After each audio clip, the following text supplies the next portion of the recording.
Wow, I almost fell down. Holy shit, I'm hyped up. I did, when I got up, my chair went that way, and then I almost just sat right back down. I think that would have probably broke the internet if I had started off today's show by falling on my ass. I would have at least broke a hip or something. No, I don't.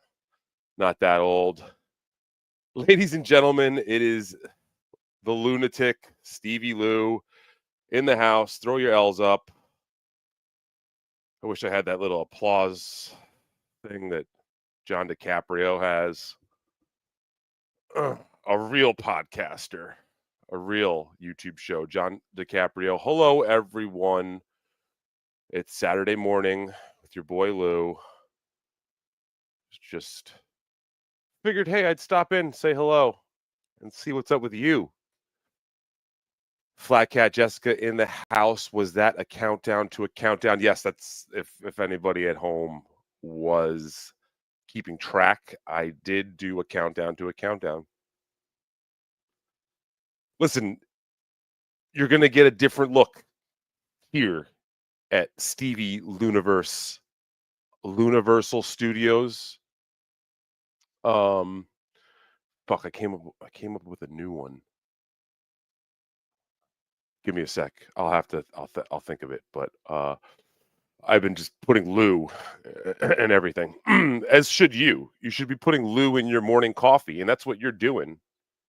No, that's what we're doing right now. I'm having some coffee. Are you drinking coffee? This is just a big mug of cold brew coffee. I don't know if you knew this about me. Let's start off the show with a little show and tell. I'm going to show you coffee, and I'm going to tell you that I made this cold brew coffee myself.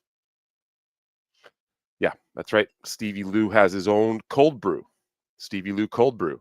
As a matter of fact, if you're interested in, I'm going to sell some coffee, folks. That's it. I'm in the coffee game. It's my new angle. I'm selling coffee. So I see everybody else is doing it. Louis J. Gomez, Steel Toe did it for a while. Our buddy, my buddy, your buddy, all of our friend. Steel Toe, Aaron, M. Holt. Yeah, if you'd like to inquire about Stevie Lou's cold brew, it's concentrated, so it's good for a while, a couple weeks at least. You can keep it in your fridge. Hit me up on the DM there on Twitter, X, whatever they call it. I'd gladly help you out. But yeah, show and tell, coffee, cheers. How are you today? What are you doing? Please let me know in the chat. This is like an interactive show here. We have a good time with this. This is great. I'm upgrading things slowly but surely. I've got 2 screens working now. So who knows where this is going to go, but we're here. We're live. It's Saturday. It's the weekend. It's a week away from 4th of July weekend. We're in summer. Yeah. So let me know what you're doing in the chat this weekend. If you have any plans, let's check in real quick with the chat. He's a player, says Flat Cat. I think if you were here early for the start of the show, you may have noticed a little something that's going on. I don't know if it's not going to show on StreamYard here, but a couple of folks were made moderator this morning. There was a moderator knighting ceremony done backstage before the show started. And I'd like to welcome to my moderator team, Miss Michaela, Jesse Angel, and Doodle. We have 3 new moderators in the Stevie Lou chat. So to my new moderators, just so you know, we don't there's nothing to really moderate. unless it's like something really, really dangerous, more dangerous than me. So very little will be moderated, but they join my exceptional team of moderators who've been here since the start. That's Flat Cat Jessica and MGD. So that makes a all-female mod squad. So please, everybody at home, I want you to give a little round of applause. Throw your L up and then a clap. L up, clap. For my new mod squad, we should give them a name, right? Shouldn't we give them a name? What do you think? Let's see.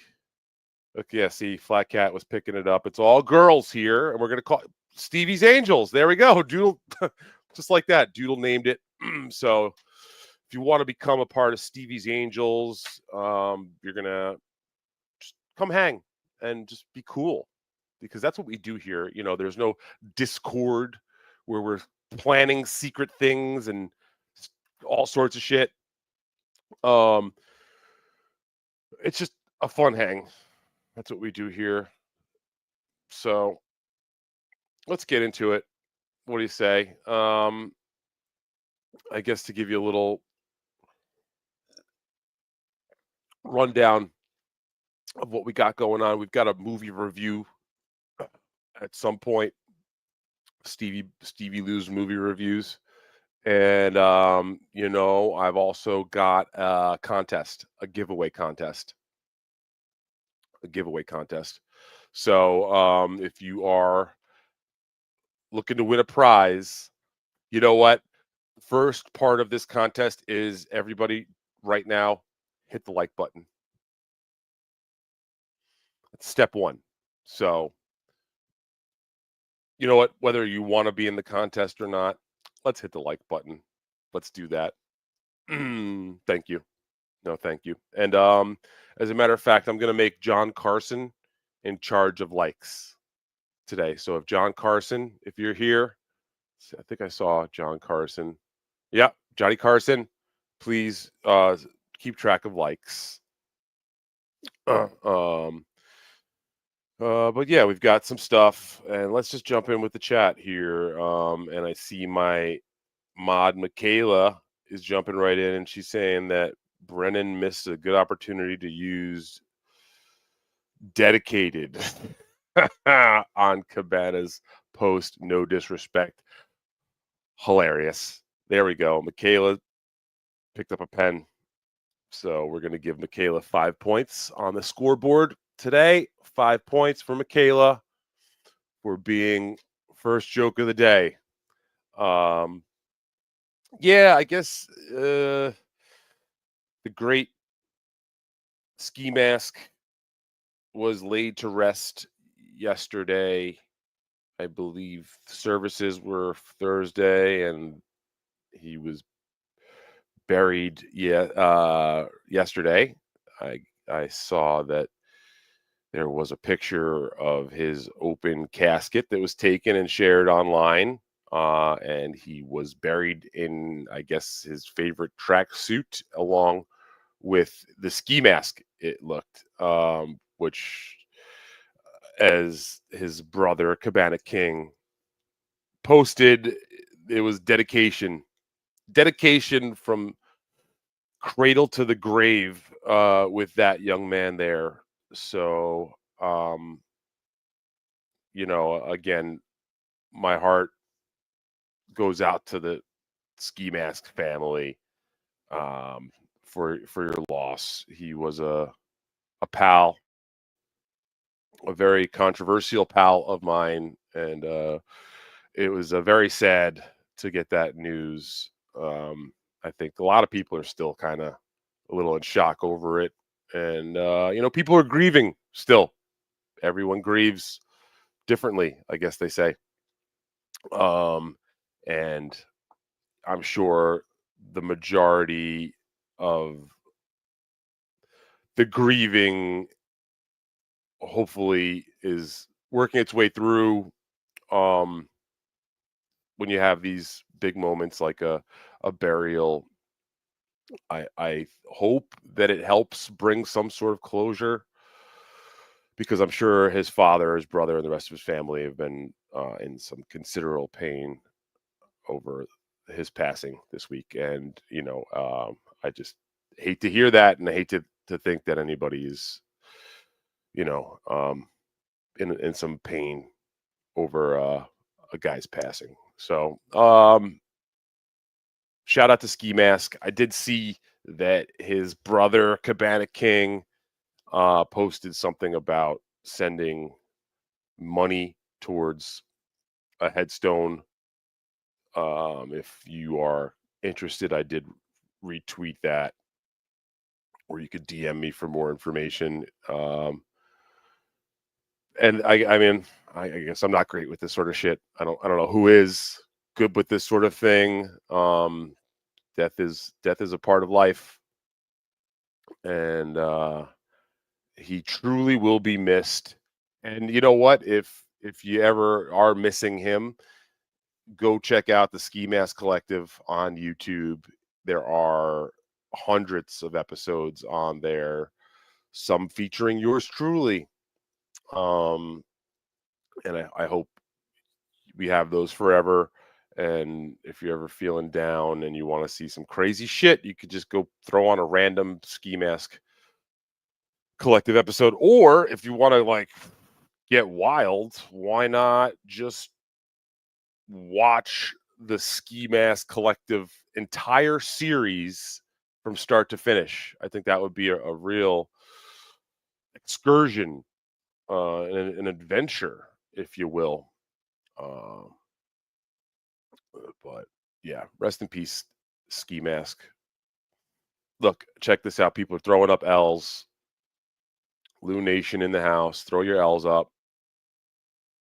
Son of Billy Wagner says, when I first saw that Cabana post, I thought it was Joey C.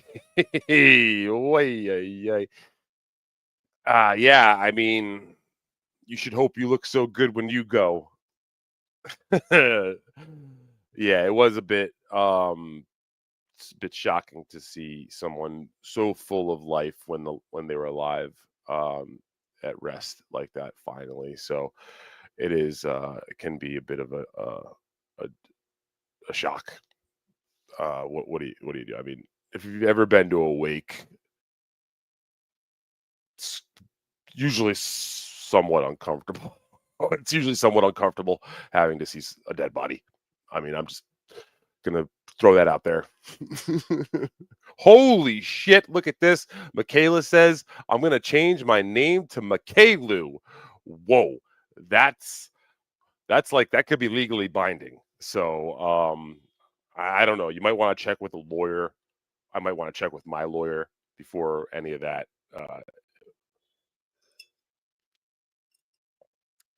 officially takes place. But I do love the sentiment. Thank you, Michaela.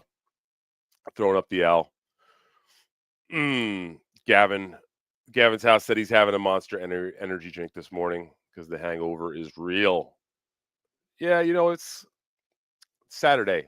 Saturdays are made for hangovers. Stevie Brew, that's right. That is right. Okay, let's see. Mint Diggity popping up. My man. Fish Orange White Eyes. Fish Orange White Eyes. I guess that's some sort of YouTube thing there. Michaela says, hit the like button. Please do hit the like button. Like we said, that's the first step in our contest coming up later today.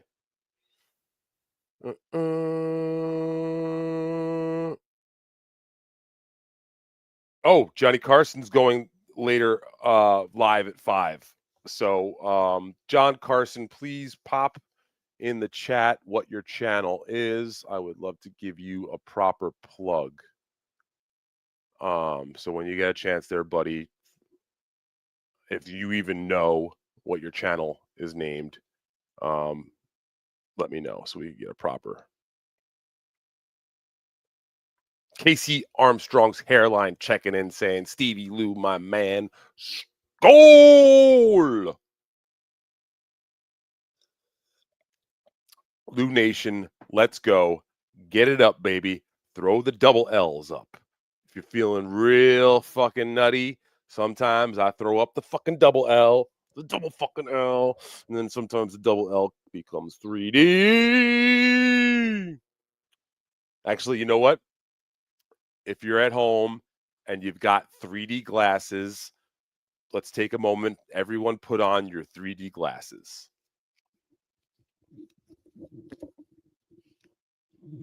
Okay. So if you, okay. All right. So now that you've got your glasses on, we're going to put the L in 3D. Oh, one more time. 3D. So if anybody had their glasses on at home, you just got L up in your shit. I think I'm going to leave these on. What do you guys think? Is this a good look? This is a good look. They're saying this is a good look. All right, we're going to go with it. Okay. Thank you, Casey Armstrong's hairline, for inspiring me there. Catching up. Look at that. Just L's everywhere. Jesse Angel says, let's talk about the weed muppet. It was so cute. Ah, thank you. Yeah, I guess it is Saturday. It's almost 10 a.m. on the East Coast, and we do know who usually is streaming around now. So I figured let's just jump in his fucking spot. Just straight up take his shit. And let's use a stoned muppet, because that's more or less what I am. The real life version of a stoned muppet. So yeah, thank you, Jesse. I hoped somebody would appreciate it. Uh-oh, look at this. We got a call for the weed call.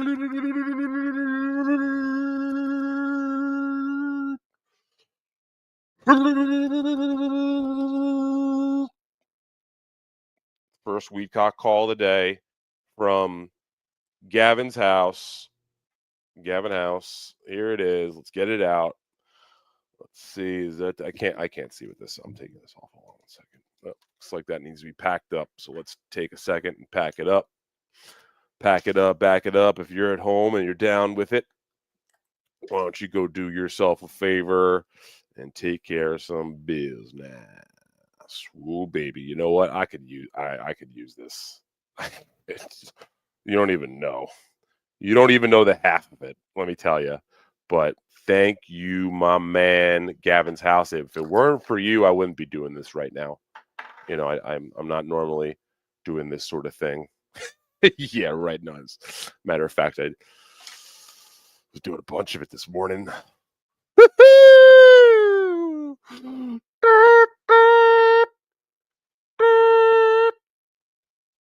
But yeah, let's let this thing fire up there. When the light is on, that means it's working.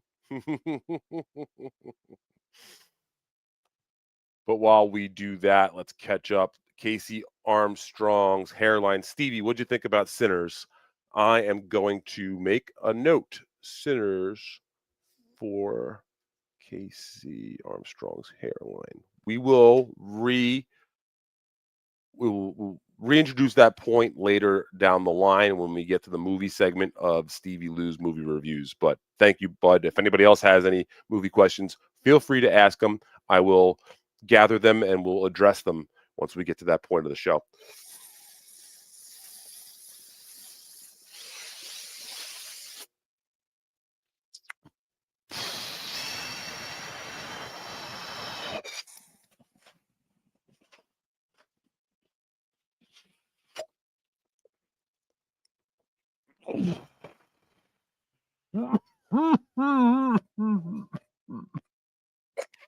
Oh.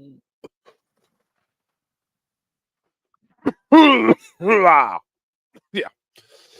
That's good. That's fine. Exactly. Doodle says you should do some weed cold brew.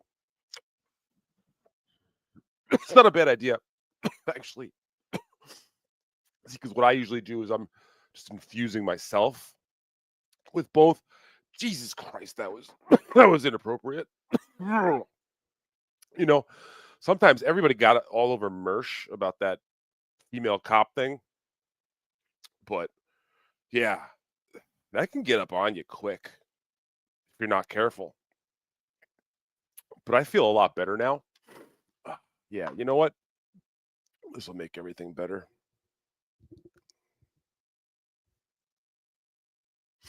Okay.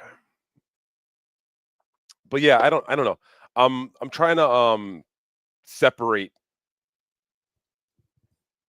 maybe myself so much from the weed stuff. So maybe if I focus on cold brew, open up some new opportunities for the Lewmeister. Um, but wow, yeah, that really works. That really worked. There you go. Thank you, Johnny Carson. Hit the like button, you cowards. Servosive just says today. I don't know what that's in. Yeah, I guess Gavin's house saying the casket photo was awful. Jesse was saying that picture was very upsetting to me. Yeah, no, I can see how it's like I said, it's tough, it's jarring. But it's a part of life. And again, like um I think it has to do with helping closure occur. Uh Otherwise, grief could continue and spiral, I think. So I hope that there's some sort of partial closure that can at least begin to occur that helps. No, I'm just lost in my own thoughts. But yeah, Flat Cat wants to know who posted this photo, and that was Cabana King, his brother. Um, Shout out to Cabana King, Travis. Another guy. I mean, I've like, I guess maybe I can ask the chat here. I don't know exactly how to handle a situation like this. I don't have Cabana King's phone number. I guess I could try to reach out to like Teamster Tim maybe to get his phone number to try to reach out to him, but I don't even know if it's appropriate for me. I don't know what the situation is with those guys. Uh, the things that I've heard about me being said, who knows what's being told to him, what he thinks is the truth, and all that regarding myself and Ski. I'm a little wary of that because the guy's been hostile at times for sure towards me. Never had a real beef with him ever. So I would love to try to send some condolences uh if possible, but then again, I'm also a little bit wary about it. I don't want to like seem disrespectful or cause any strife or problems for someone right now. I think maybe the best move is to kind of let those folks deal with their situation, and then maybe if the time comes down the line, uh, where we could possibly talk if he wants. It's not up to me, but that's definitely a kind of tricky situation. I feel, at least, the way that things kind of unfolded since his passing. And people, again, process grief differently, and I don't want to get in the way of someone processing grief for my own maybe selfish reasons. So I felt the best move has been to kind of step away and let those folks again deal with their grieving and dead brother and son. So yeah, let's checking in on the live chat there. I'll try to catch up here. We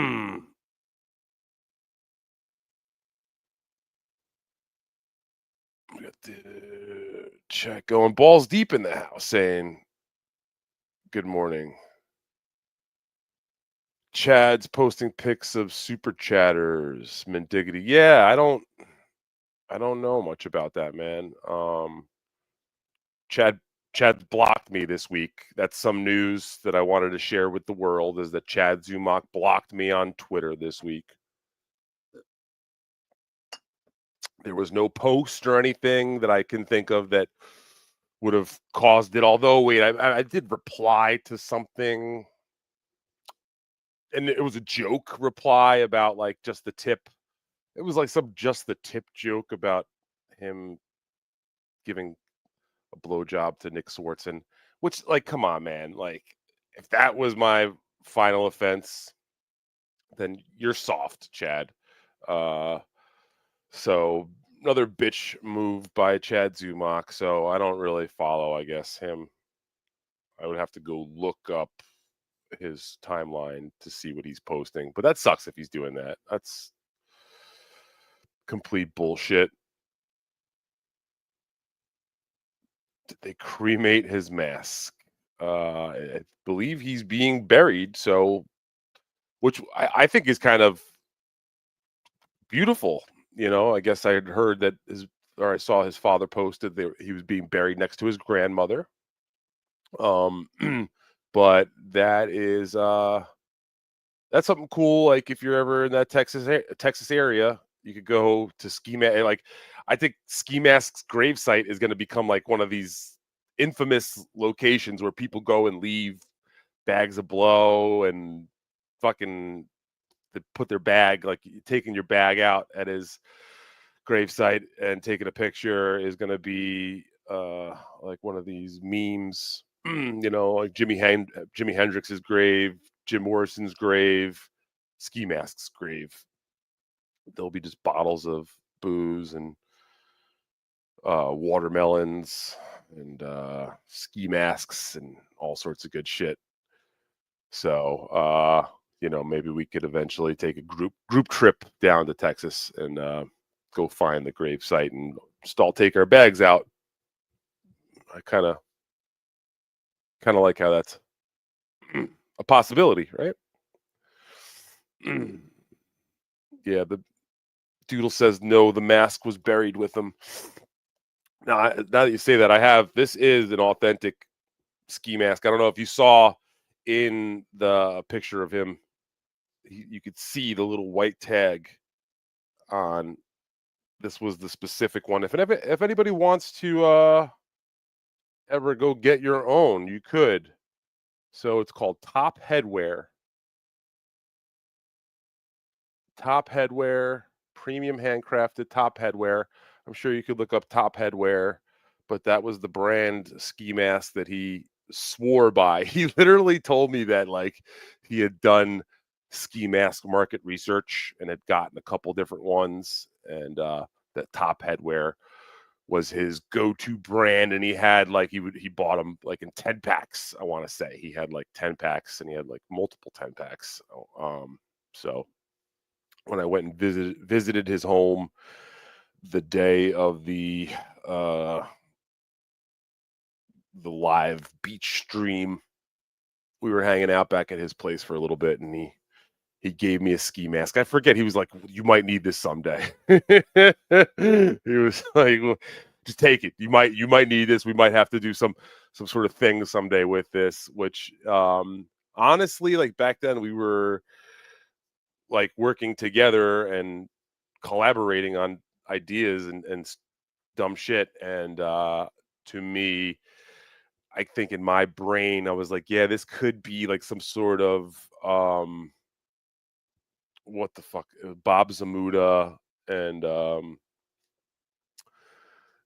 Man on the Moon, Andy Kaufman sort of scenario, where he used to dress up as the lounge Tony Clifton, and the makeup would confuse people. Sometimes it would be Zamuda in the makeup, and sometimes it would be Andy Kaufman in the makeup. I thought maybe there could be potential for something like that, even though I am a lot taller, and it would be obvious it wasn't him, it was me.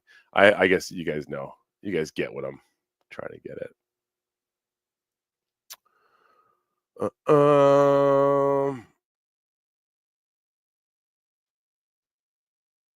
Flat Cat is saying that she looked pretty good at 30. Flat Cat, you still look good right now, lady. Let me tell you. Woohoo! I heard you've been going line dancing and all that. Oh, it's too bad. I did reach out, a little behind the scenes here. I did reach out to Clearwater Chad this morning. I figure he had maybe some free time to jump on, but he is busy and declined. Um, declined today. He said that I will be forthcoming. He did say that he would be glad to come on, but he has commitments. So, oh, there he is. Look at that. Holy shit. And I'm catching up in the chat right now to him saying hello. I love Clearwater. Just wanted to give him a chance to pop in and maybe give his news segment if he wanted to, or if he wanted to do one on the spot. I don't know. I dig that guy. I mean, if there's anybody out there that doesn't like Clearwater Chad, I will fuck you up. I swear to God, I will fuck. I mean, YouTube terms of service in Minecraft, but like you stay the fuck away from that man. Honestly, I was going to have him on because I wanted to discuss the Joey C home invasion incident that happened. I guess yes, 2 days ago, 2 nights ago. I'm not exactly sure the timeline. If anybody wants to help in the chat, check in on that. That was insane. This is one of those moments that's going to go down as a very much low light in the holy shit, look at that. We got Permaseal finishing, checking in, MLC chatter. Steadily rising up the ranks. What's going on, Mr. Permaseal and Mrs. Permaseal, if you're checking in? But yeah, this Joey C home invasion. When did this happen? What? I'm trying to catch up with the chat here. I see that son of Billy Wagner says they must have thought they were robbing a convenience store. Oh, can you imagine, man? Fucking Florida is a different animal. Is anybody else in this chat from Florida besides Joey C? Let's go back. Back here. Okay.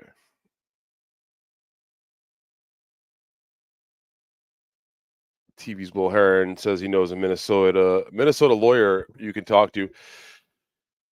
Yeah, thanks, Will. And thanks, Will's teeth. And also, Will, can I get that number? Hablo español, you know, and ay, mis dientes, entiendes? So, anyway, yeah, Will Heron brings up a good point, and the point is, Minnesota is fucking wild. Holy shit! I have this new fascination in what is going on in Minnesota. What the hell creates this sort of atmosphere for people like Nick and Kayla Ricotta, April Imholt, Aaron Imholt. Now we've got our buddy Karmic X on a much lesser degree in the Minnesota sense of things that I'm getting at. You know, he's just an odd duck. I love it. I love it's what I'm seeing over there from Mr. Carmichael. I probably should have just said that. I think he said his name before on air. That was completely unintentional. But nonetheless, as a matter of fact, I jumped on a show yesterday. So if you didn't know, I did jump on Karmic X Live yesterday afternoon, just before MLC started. So go check that out. We had a good chat. We actually had like a serious chat. We weren't doing no bit. It was just shooting the shit, and I had a good time. Whoa, Doodle is. Oh, there we go. Thank you. Doodle is throwing up Johnny Carson's YouTube channel. Thank you very much, Doodle, my mod, one of my new mods today. Doodle got us. So please do go to Johnny F. Carson. That's JOHNNIE. Johnny with an IE, F. Carson on YouTube, and subscribe to Johnny F. Carson. He's a great dude. Met him in AC. And does all sorts of fun streams. He's just one of these newer folks in this universe that wants to throw his hat in the ring. I've watched him gut fish before on there.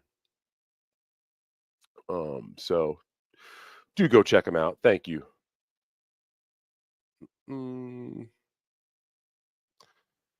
Jacob Ryan S. On Ski Mask's last MLC appearance, he said, I and him were becoming friends again. Oh, he probably wanted you and him, which would mean me. And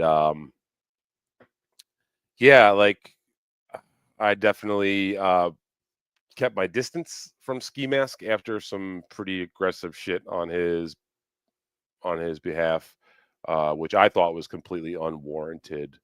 So yeah, I was definitely at the time of his death not really talking with him, but I think that if he were alive and had a chance to try to patch things up with me, I would have absolutely been open to that. He never apologized for the shit that he did. And I'm not saying that I need a personal apology from people, but you know, when you do some shit that's pretty much crossing a line in my mind, at least, and I'm the kind of person that I'm not going to just blindly forgive people when they cross severe lines. And but I am one to patch things up if that other person is willing to try to meet me somewhere on it. And I never really felt that was the case. Never really had the opportunity to do that, and that's something that will just have to always be the case, you know. And that's a shame. That really is a shame when I think about it. I'm sure a lot of you can understand that and hear what I'm saying. And again, that's something that I try to say to you folks, you know, try not to hold grudges, try not to do fucked up shit to people in the first place. But if you do, try not to hold grudges. Try to say you're sorry to people if you do shit, if things get out of hand, if you lose control and you start spiraling and you come out of it, you're trying to get better, just apologize to people. It could go a long way. You never know. It's a lot better to say things out loud and apologize than it is to hold on to them and maybe take them to your grave. You know, so we could always learn. We could always learn from moments like this. I think I certainly learned some stuff from Ski Mask. I absolutely have learned some really valuable life lessons and had you know, some good times with the dude too. Absolutely. Had some really good times with the guy. And we'll definitely miss him. Definitely miss him. So I feel like that's enough of the Ski Mask for this episode. It is not the most fun topic to discuss right now, and I'd like to get some fun. Let's have some fun here. It's catching up a little bit, Pete. Wow, why the fuck? 3D classes. Looks like I am way behind. Stevie B says, Stevie, do you regularly do your own Saturday mornings show? I'm usually not up this early. I'm just feeling Tukey's hole here. I fill Tukey's hole. But no, you know what? I was actually thinking about possibly doing a pre-Tukey, maybe an 8 a.m. or 9 a.m. Show on Saturdays if he is streaming, and then when he's not streaming, just jump in his spot. I listen to Tukey on Saturday mornings. Usually I'm doing shit around the place, and I'll throw him on. I'm sure a lot of you do. So if you guys are missing Tukey, I hear you. Is this real? Yeah, man, this is real life, dude. This is real life. Yeah, Jacob, Ryan S. I know I just said that we're putting a plug in this one, but I had suggested at different points different types of ways of trying to I don't know, man. You can't change people, man. You cannot change people. People need to change themselves. So like I would try to suggest, I'll be really candid. I was suggesting, hey man, like try some mushrooms. Literally, all right. This is probably a little weird, but I was like, hey, maybe you should just try mushrooms because it's not as bad for you. You won't have the dependency, all that shit. And I know people are like, what? Well, you're trying to tell an alcoholic to take mushrooms? I was telling them to like stop doing the alcohol and maybe just get fucked up on shrooms. Shrooms will get you fucking looped. So if it's about getting a buzz, try this shit, where I was even like, just have this. I've got some here. I like to take mushrooms sometimes. So I was like, here, just have some of mine. Just take it here. No charge here, and I think he almost like enjoyed it for a little bit and was into it. But then that didn't stick. And also that's just like putting a Band-Aid over a gunshot wound at the end of the day. But yeah, you're just like maybe trying anything. So whatever can maybe stick. You're just throwing it against the wall. And yeah, I couldn't have helped him actually get into a treatment facility, but yeah, I absolutely had a moment where I was trying to suggest this guy needs hardcore mental and like hospital help for his issues, but wasn't my place to say, and it's not my place to dwell on it neither. So let's try to keep it moving. Do you have topics for something? Yeah, we got movie review coming up. Right now we're just catching up with the chat.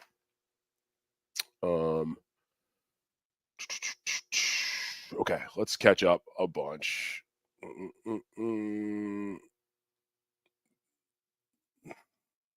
Thank you, Jesse, for keeping the notes section. Jacob S. wants to know about Friendship. Yeah, I can say I loved Friendship. If you haven't seen Friendship, try to catch it. I think it's still in theaters. Might be out by now, and it should be streaming soon enough. By the way, Stevie, Mr. Permaseal says, by the way, Stevie, why would you do movie reviews with Chad? The interest is with you and Liam. You and Chad should be 2 thumbs down. Yeah, 2 thumbs up the butt is more like it, right? I agree with you, Mr. Permaseal. Chad and I would never work together well. I mean, to truth be told, neither would Liam and I work well together. But that's the beauty of it, because I'd be able to go at his throat over his shit movie opinions. And that's the cool thing, too, is that he is such a fucking stooge that him and my opinions will never match up. We are just fundamentally different people. And I love that. And I think that Mr. Permaseal is on to something, that Liam should stop being a bitch and just do this fucking movie review show with me. I have been open to it since day one. As a matter of fact, I could pull up the DMs that I have here, which I won't, but I have DMs here from months ago saying, hey man, let's do this show. And he's going, oh, I'm trying to start my channel. I'll get back to you about it. Never heard back from him. He's been told multiple times, suggested from Kevin himself, other people, you should do the show with Stevie. You should do the show with Stevie. He's gone out of his way to do a show with everyone else but me, and it's bombed.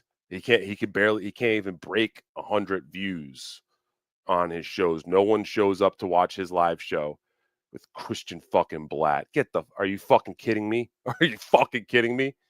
Oh my God. So it would be nice to get that oil and vinegar sort of mixture going, but Liam don't want it. You know, he can't get out of his own way, I feel, when it comes to making smart decisions. So check out Liam's Amazon special, though, coming out in October or something. I'm sure it's going to fucking kill, but do support the guy. Look at that. Michaela jumping in saying weed cures all. Amen. Amen to that.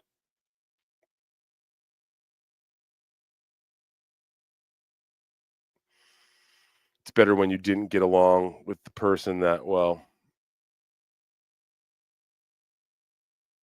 Not exactly sure what that was in reference to because that was almost a half hour ago. God damn it, I got to catch up. Brennan's Twitter is suspended. I think you're looking at his old one. I'm checking this right now.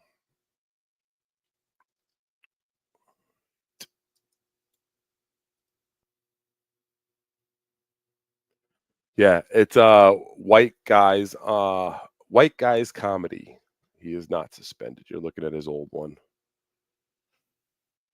Okay. Steve B. Steve, you could start by not sharing DMs you receive when the person tells you not to share. Have you started with that yet? Steve B, if you could try to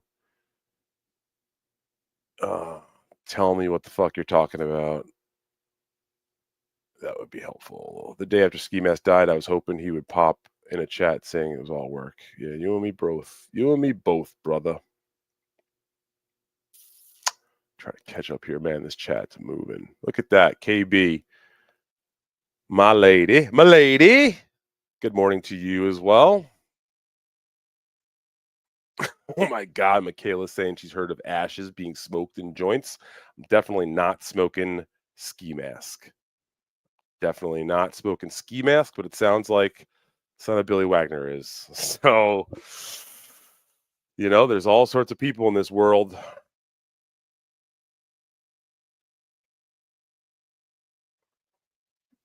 That beach show was hilarious. The one time I watched live.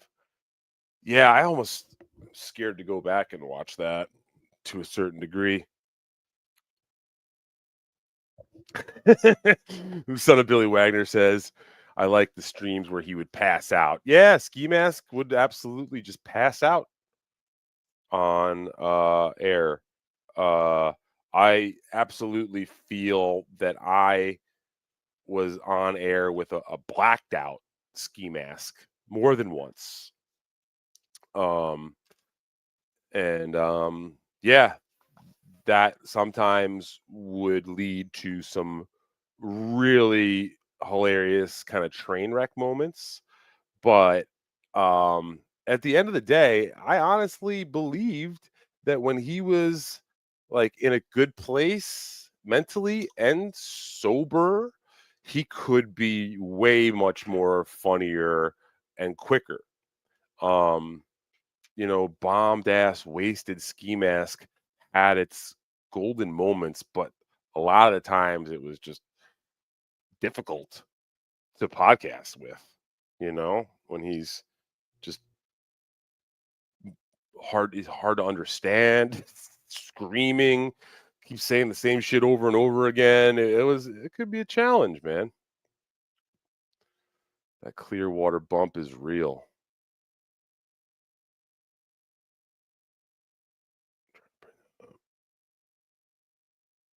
Yep. That Clearwater bump is real. Shout out to Clearwater Chad. Please go like and subscribe and follow him. I don't even know where the fuck. Let me see if I can look up what his channel is. Actually, mods, if you could please help me out and post Clearwater Chad's YouTube in the chat, if one of y'all ladies wouldn't mind doing that for me. Tukey soup, dude. I don't even know what that's. Yes. And Johnny Walker says, I can't live in a world without ski mask. Amen, man. Okay. Let's catch up here. Catching up. This Magic 8 Ball is saying that he likes KB over me. I mean, I like KB over me. So no argument there.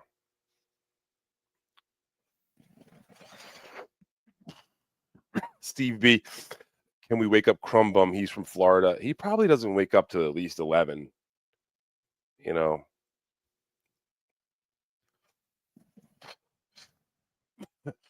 Dude is up in Discord until 3 a.m. every day. So he's got to sleep at some point, right? Here we go. All right, I guess let's get into the movie review section. Are you a Labyrinth with David Low? Labyrinth with Davey. Wow. Okay, that worked. Labyrinth with David Bowie. Lou. Fan?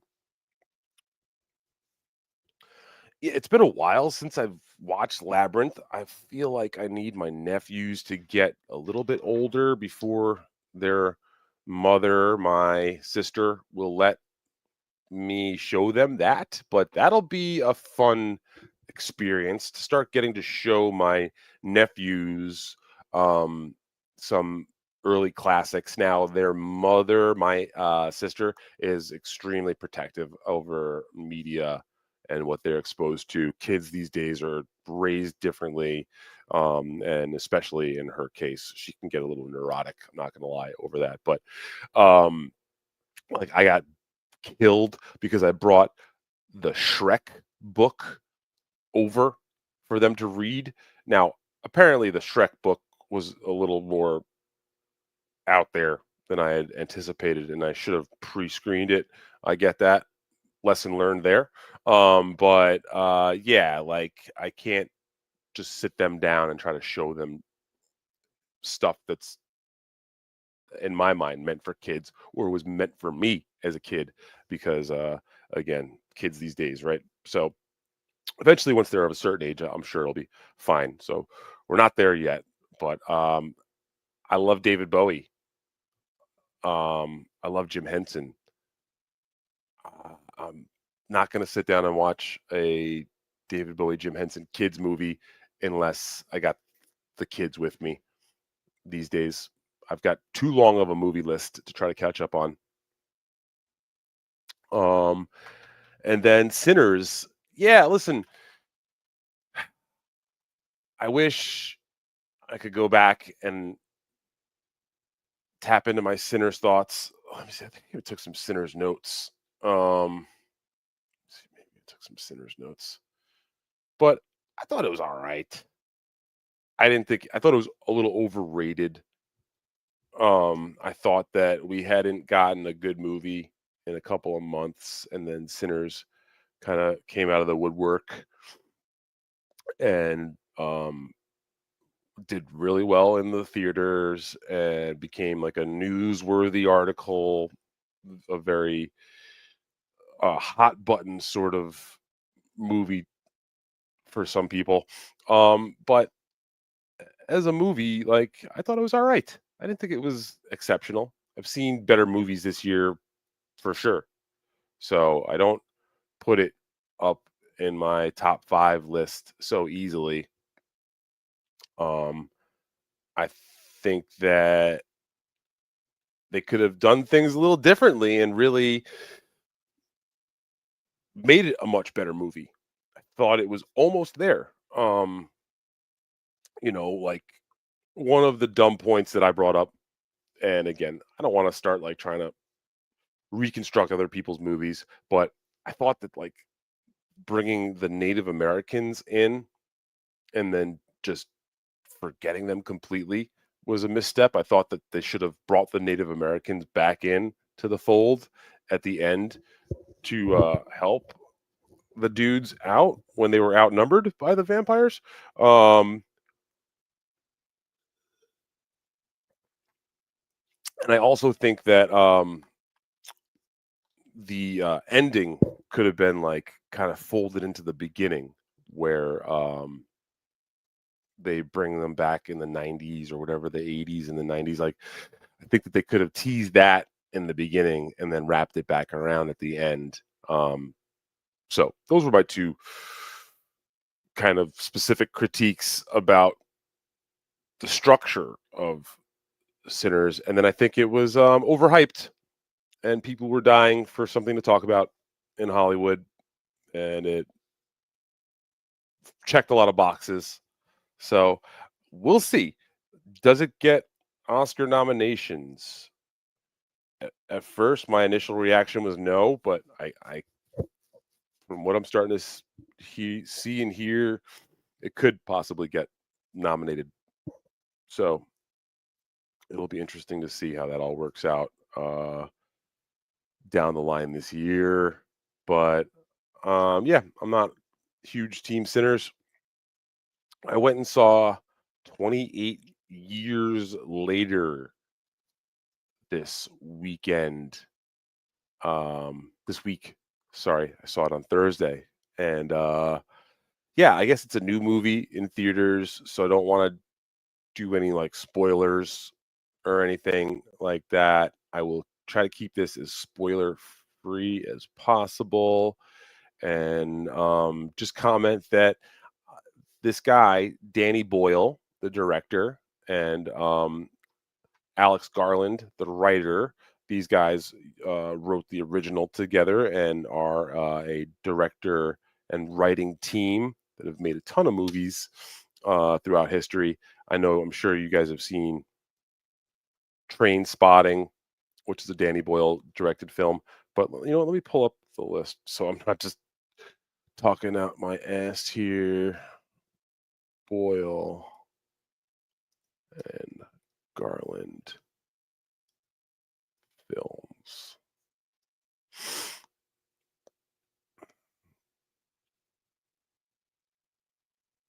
Okay, yeah. So The Beach in 2000 is, in my opinion, either the best or the second best Danny Boyle film. I would go The Beach and Train Spotting as either 1 and 2, depending on my mood. I was a huge fan of The Beach back when it first came out. That would have been when it came out when I was like 19, 20. So a movie that really spoke to me and I felt kind of influenced my thinking after seeing something like that, especially at that young of an age. And Train Spotting being either 1 or 2. Again, it's hard to kind of pick between those two, to be honest. Something that came out when I was in my younger teens. And just a movie I loved. I just really always associated and loved that film as well. So 2 films right there. Sorry, and Boyle only directed Train Spotting. Garland didn't write Train Spotting, but The Beach, a movie called Sunshine from 2007, which is a sci-fi space movie, which bombed in the box office, but is a solid film and good sci-fi. I highly would recommend you folks try to check out.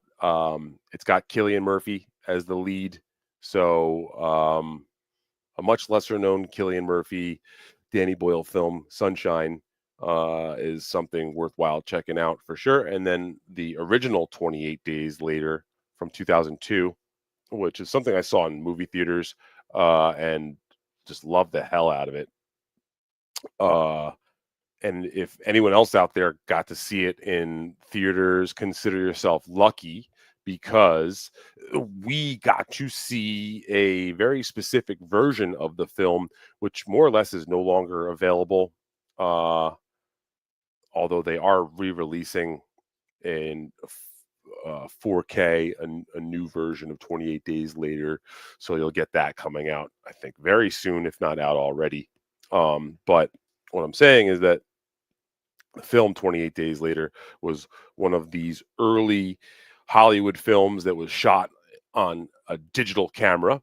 And Danny Boyle, used a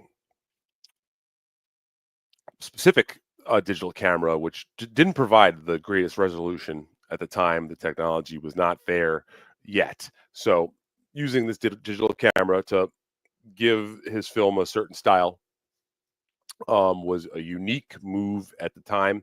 And what they did is they created a film print of the digital source. So filmed on a digital camera and then converted to film.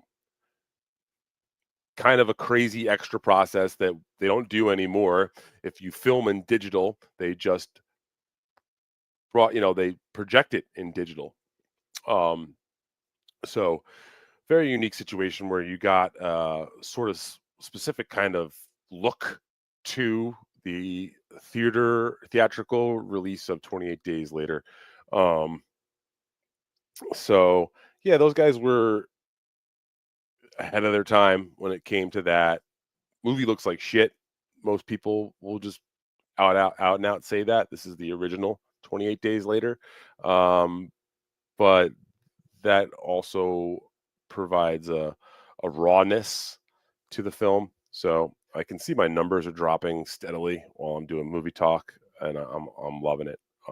I'm fucking loving it. But yeah, okay. Meanwhile, 28 years later, the new film was shot on an iPhone. Shot all on iPhone, an iPhone 15 Pro Max, which is the phone that I have in my hand right here. Now he used all these special lenses and additional rigs, they call it, to get all these special shots. But that was his stunt for this film. And I think the film looks beautiful. And on that alone, I think that you should go check out 28 Years Later. The story isn't fucking absolute insanity. It's really out there and goes all over the place. Some of you might like it, some of you may not, but it's a wild ride. It's a zombie film, but it's more of a sci-fi film because the film takes place 28 years after the first zombie outbreak in the original film. So if you're trying to figure out what this is all about, it's how living with zombies could have affected people in a society, and like I said, goes all over the place. So yeah, I guess that's the Stevie Lou movie review. And should we get to the contest? Let's get to the contest. All right, this is what we got here. Okay.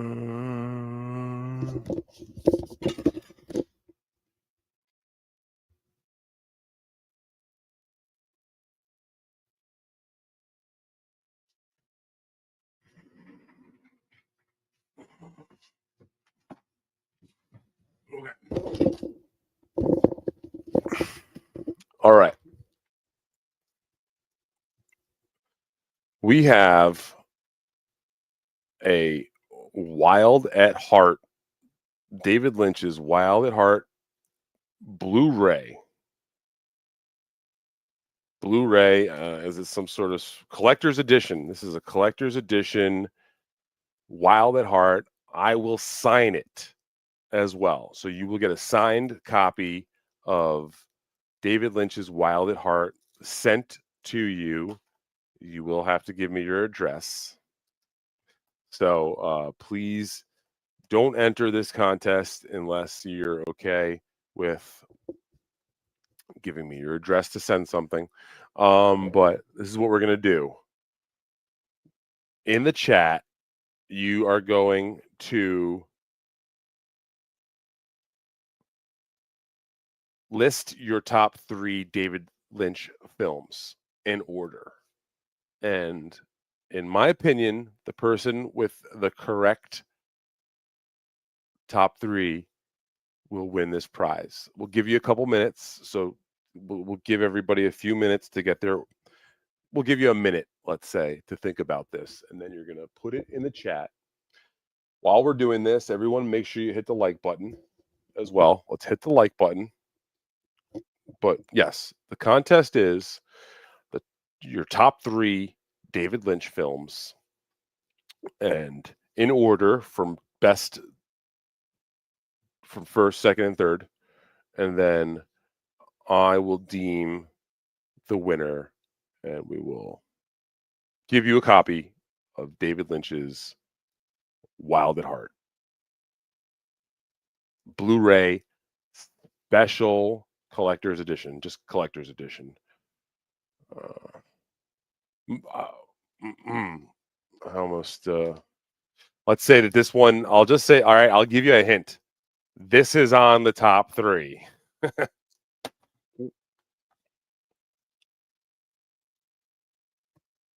It's fine. It's fine.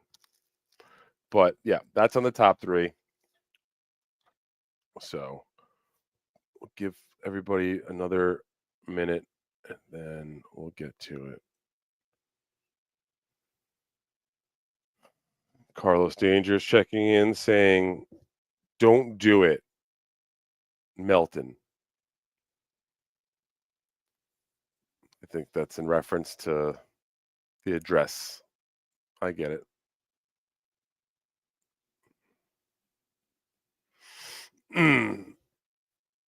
Skewed says Elephant Man is Lynch's best. Was that about Patrick Melton? Because he's got a big wide elephant man like body and a weird face. Is that the Melton movie? You like 28 Years more than Sinners. Terrible Troy. Yes, I did.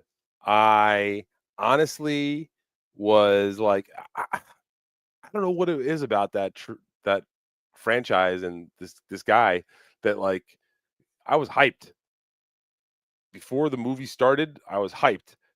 The movie starts and it throws you right into it, as all of the other 28 movies do. I think it's kind of his hook, if you will. And you got me going, and I feel like it didn't look back from the beginning. Is it a perfect movie? Is it a great movie? No. But it was very enjoyable for me, and I personally enjoyed my time at the theater watching 28 Years Later more than I did Sinners. I feel that it was more a movie for me. And I feel like that statement could be easily argued and disagreed with, but I personally did like 28 Years Later more than Sinners. I thought that 28 Years Later was more original. I thought it took more chances, but was able to hit, and doing both was able to hit a lot more boxes that I look to be checked off personally in a film, as opposed to what maybe the general audience or more of a Hollywood audience feels should be checked. Okay. And then I see Carlos Danger is checking in about David Lynch, saying it's art house slop. All right. Well, someone's been disqualified from the David Lynch contest. I just want to make sure that's noted. Carlos Danger disqualified. So that's where that's going to get you. pal. That sort of talk. Okay, so who we got? Kinky Loco says Casino, Goodfellas, Air Bud. I don't think Kinky Loco is paying attention. I don't appreciate that sort of sass. Tons more cowbell. Cowbell just says Dune. He said he gave me 5 Dunes, and that's arguably one of the worst films. Mr. Z also not following the rules. Goodfellas, Godfather, Donnie Brasco. Okay. Diablo Sandwich checking in says Star Wars. Okay, so far, tons more cowbell. Shrek. 1 to 3. Diablo Sandwich. Lord of the Rings. So we've got no contestants yet. Okay, here we go. Son of Billy Wagner has Blue Velvet, Lost Highway, Mulholland entered. Skewed as Elephant Man, Blue Velvet, Wild at Heart. Jacob Ryan coming in.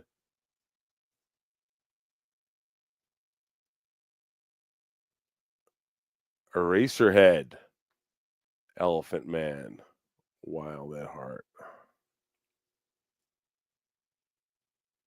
Slow Money, Blue Velvet, Wild at Heart. Dune, Terrible Troy.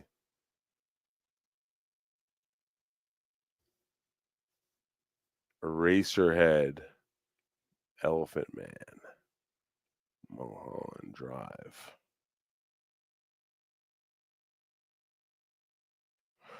Carlos Danger checking in says Straight Story, the scene where Dennis Hopper finally dies in Blue Velvet. The rest is sheet.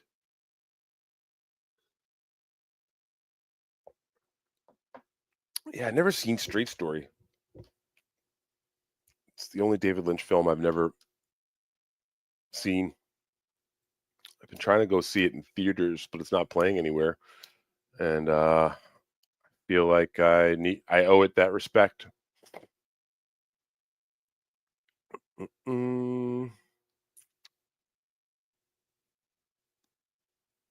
Philly's Blunt, Mulholland Drive, Lost Highway, Wild at Heart.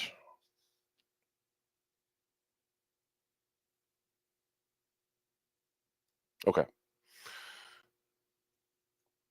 It looks like we've got our contestants here.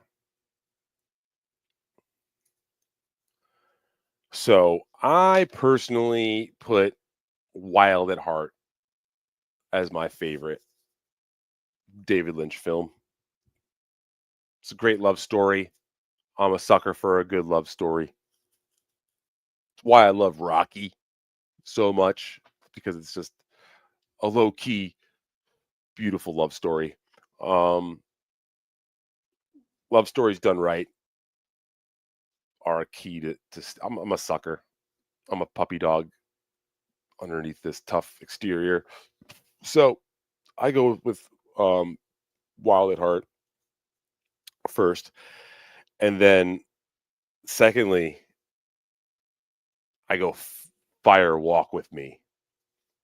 Fire Walk with Me, which wasn't mentioned by anyone, surprisingly, is really the gem and one of the most jarring and disturbing films you could ever watch, especially if you love Twin Peaks. Now, if you've never seen Twin Peaks ever, you could still watch Fire Walk with Me and be shook to the core by it. So don't stray away from that one, even if you're not a Twin Peaks fan. And then,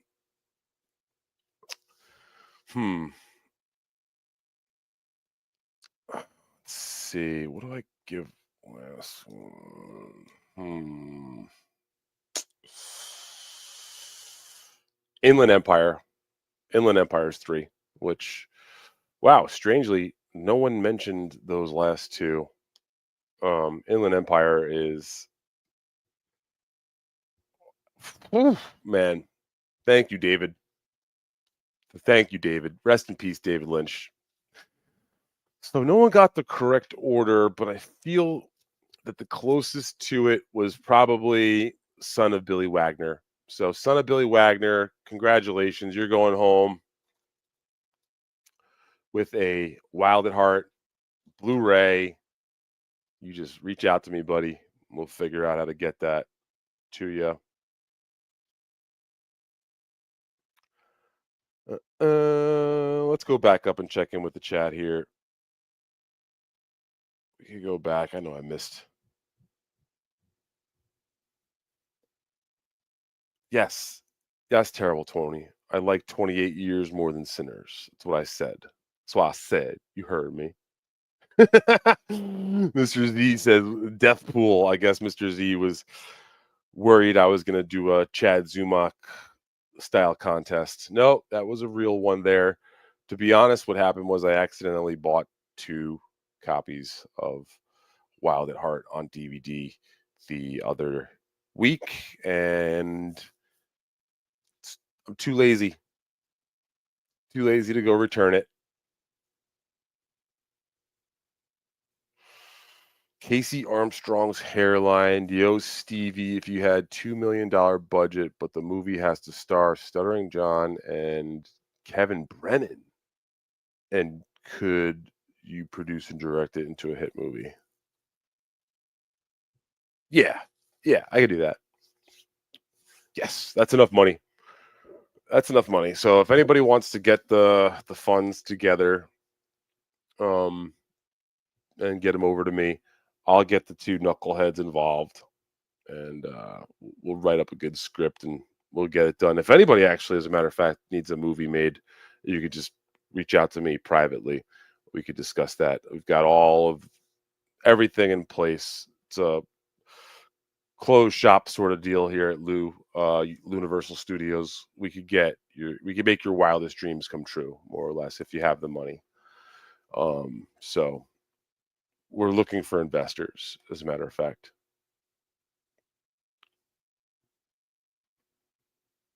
Skewed wants to make this chat cool dudes only. Carlos Danger says Liam wants the link. Carlos, I'll send you the link and you could send it to Liam. How about that? Huh?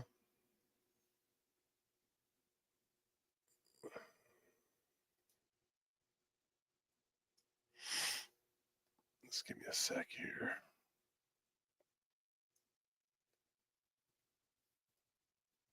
Maybe Carlos wants to come on too. Oh, I'm sure he's busy.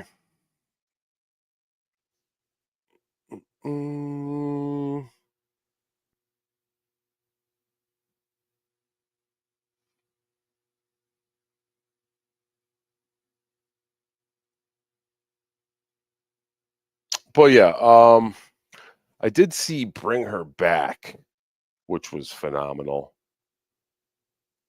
Bye, Pores. Oh, Zarzar just kicked the Pores. All right, lock it up.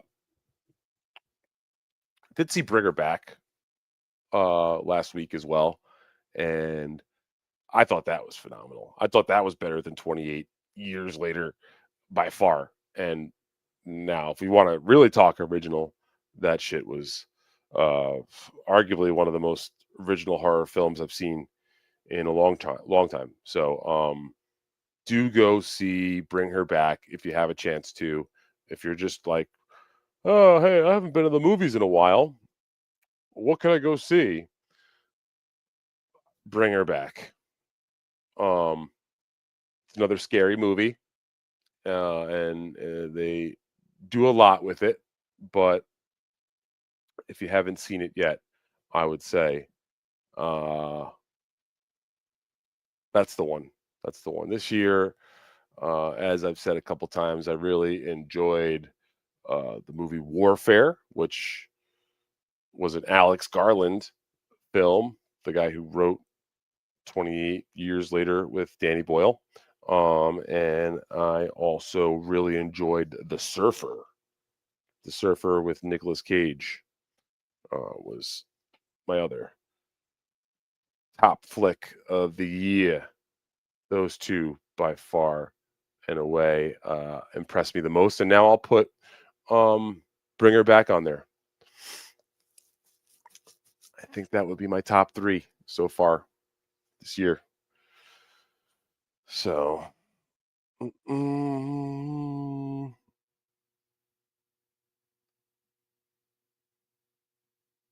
my friend had a Fire Walk With Me tattoo. It was real GHEY.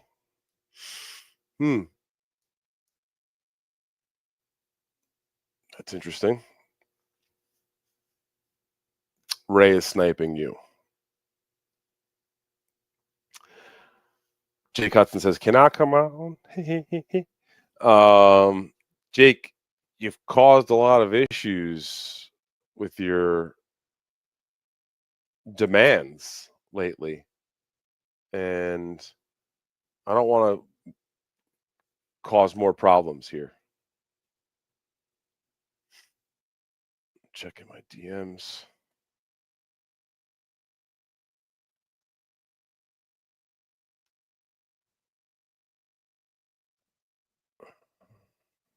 Jake wants the link. I don't know, Jake. You've been causing some problems lately.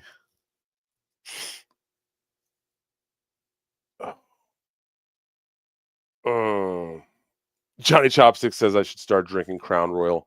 Yeah, and making AI music. I guess that would be the route to success these days.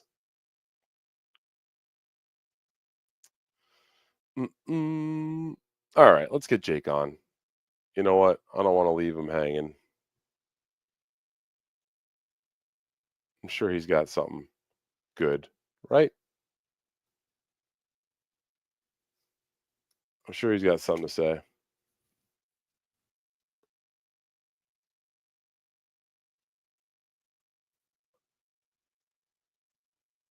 Zarzar says, Stevie, what's behind that door?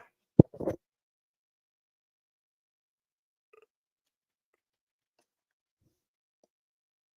a closet. It's my clothes.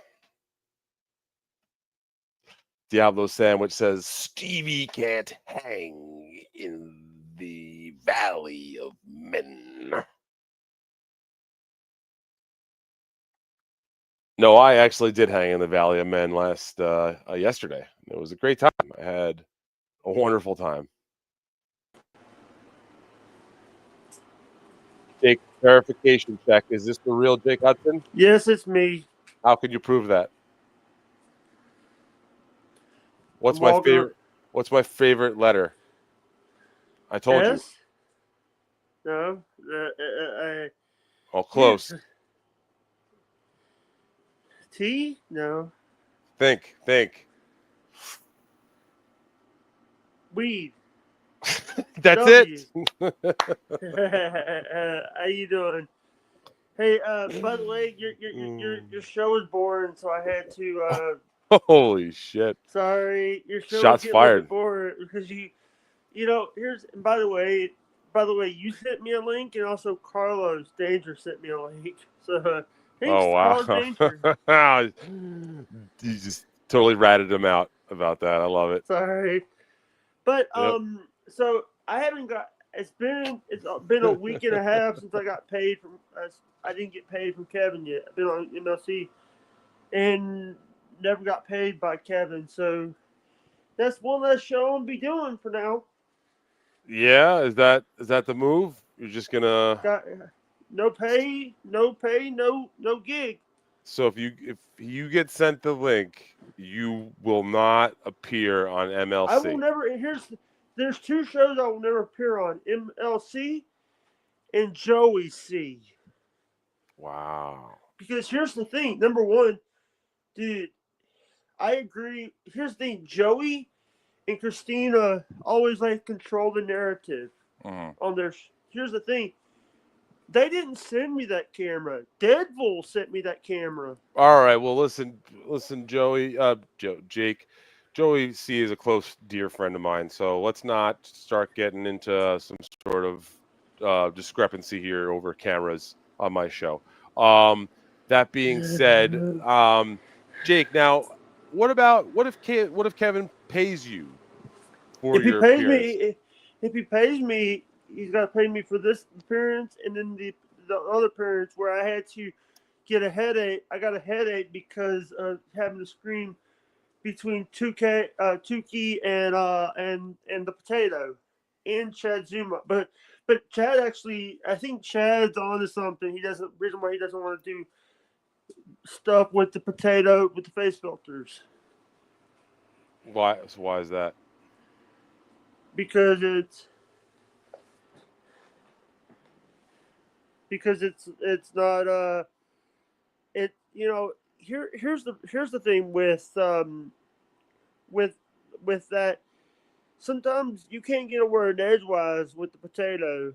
Oh, Jesus, you're telling me? Telling you that. Where'd you go? Sorry, so this is the problem when I'm like doing shows like this. I go to another tab, it blacks my screen out. Gotcha, buddy. All right. But by the way, I had to explain to a lot of people what the Dabbleverse was. Were you in the movie Labyrinth? Carlos No. Danger's. Oh. Can't do the gonna puke.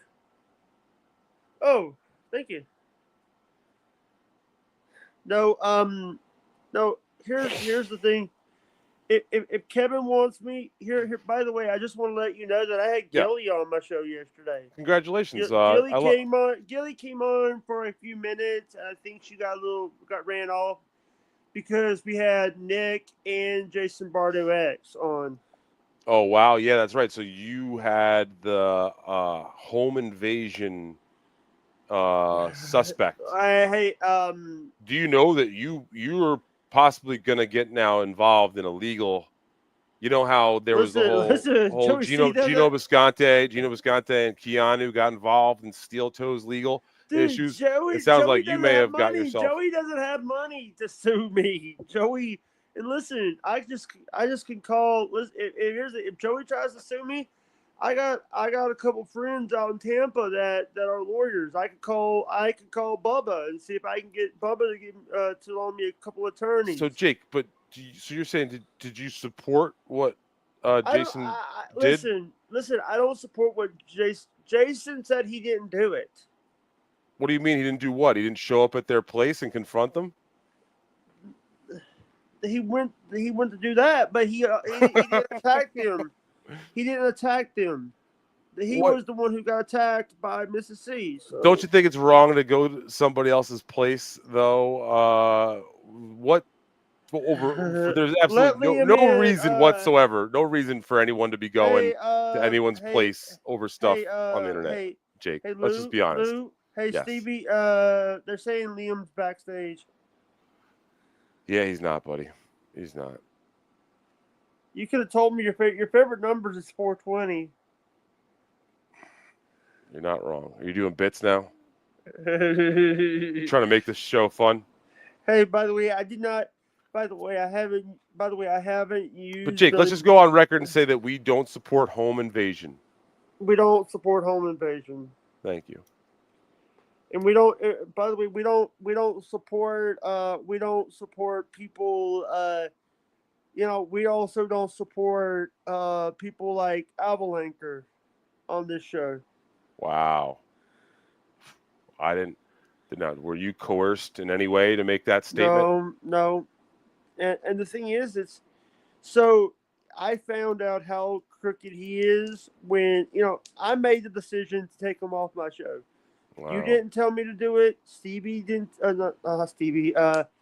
Jeb didn't tell me to do it. I was never told to do it. I did it because I made that decision. Here's the thing. I got to do what's right. Look at that, Jake. We tried to get Liam backstage, but the floor started to collapse. Jake So looks we like had to tell someone him. asked AI to make the Stevie Lou or Mr. Potato Head. Now Oh, listen, Lord. folks.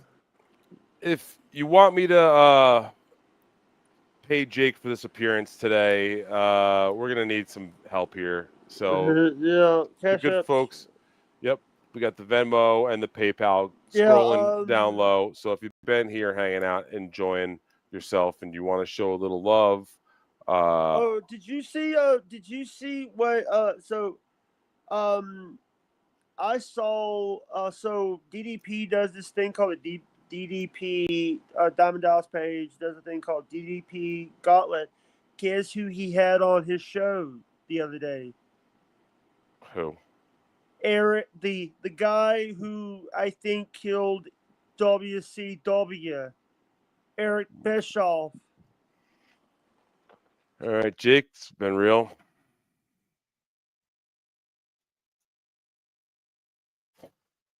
All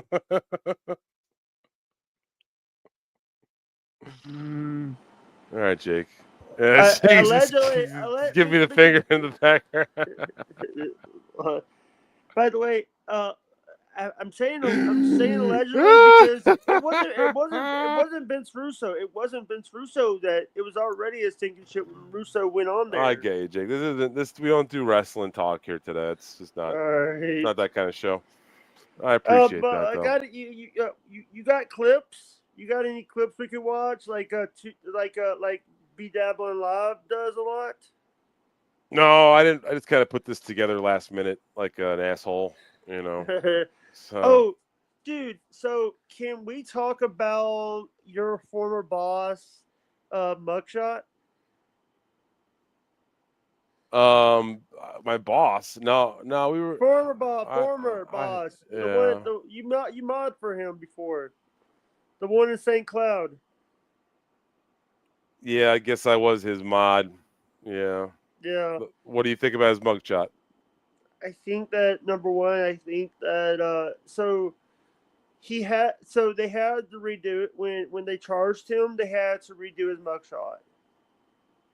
There you go. Yeah. Open and shut. So here's the thing. I'll tell you this, by the way. But I'm not his. He says we're not friends. I try to be this guy's friend, and I got bullied and called names because of my disability. He used my disability against me. My ability against me. Wow. It's not about here's the thing. If you're giving Aaron money, if you're giving me money, I'll tell you where the money is going. Money's going to go fix the show for the month. When he said what he says for the goals and stuff, the goals is the only thing he does. He had. Here's the thing: when April was still there, April was doing all the work for him, and he was in there playing Bannerlord or going to the bar or going to see Cheetos. By the way, Cheetos looks like a fat Careful. Looks like Paul Tuttle Senior. Careful. We don't talk bad about Cheetos here, Jake. Jake, you may want to get your legs broken, but Stevie Lou. By the way, Jake, I got big news here for you, Jake. We just got a donation sent in. I want to thank who is it? The wonderful Mr. Roy Cohn Esquire shot us a donation, so you will be getting paid today. All right. Just send what you can. Send what you can. You got it, bud. You're going to get the majority of this donation here. I got you covered because I know. Hey, listen. Oh, you know what? That brings up a good point. I'm taking back over my show here, Jake. Thank you very much. Makes a good point. You know what? I want to share a little secret about Kevin Brennan. He still owes me for my last performance as well on MLC. Oh, he still owes everybody. I know he owes everybody. You know what I've done? What? I haven't said anything about it because you know why? Because you don't want to piss him off. No. No, because eventually he pays me. He's always paid me, no matter what. Yeah. And I've just been patient. And he's always sometimes when gotten to me no matter what. I've never once gotten shortchanged by Kevin Brennan. You know why that's not a problem with me? You know why that's not a problem with me? because you have a Because job. Because you have a job. the most important reason why it's not a problem with me is because, and Jake, you should take this part of this advice. This is advice here to you, because there was never any discussed agreement previous between Kevin and I. I never said, "Hey, you're gonna have to pay me this much to come on that show." I don't say that to him. He I says, don't say that either. I don't exactly. say that either. So if in life, if you don't set the terms of an agreement beforehand, you have no right to then afterwards make demands. Okay, Jake, like that makes you right. makes you look silly when you do stuff like that, especially with a nice guy like Kevin who gives you an opportunity to go on his show and have a good time. You know, 'cause at the end of the day, it's all about a good time here. You know, so wait, why? So I got a question. So we couldn't get we couldn't get Stevie Lou to teach me a little bit of manners. we couldn't get Gilly on.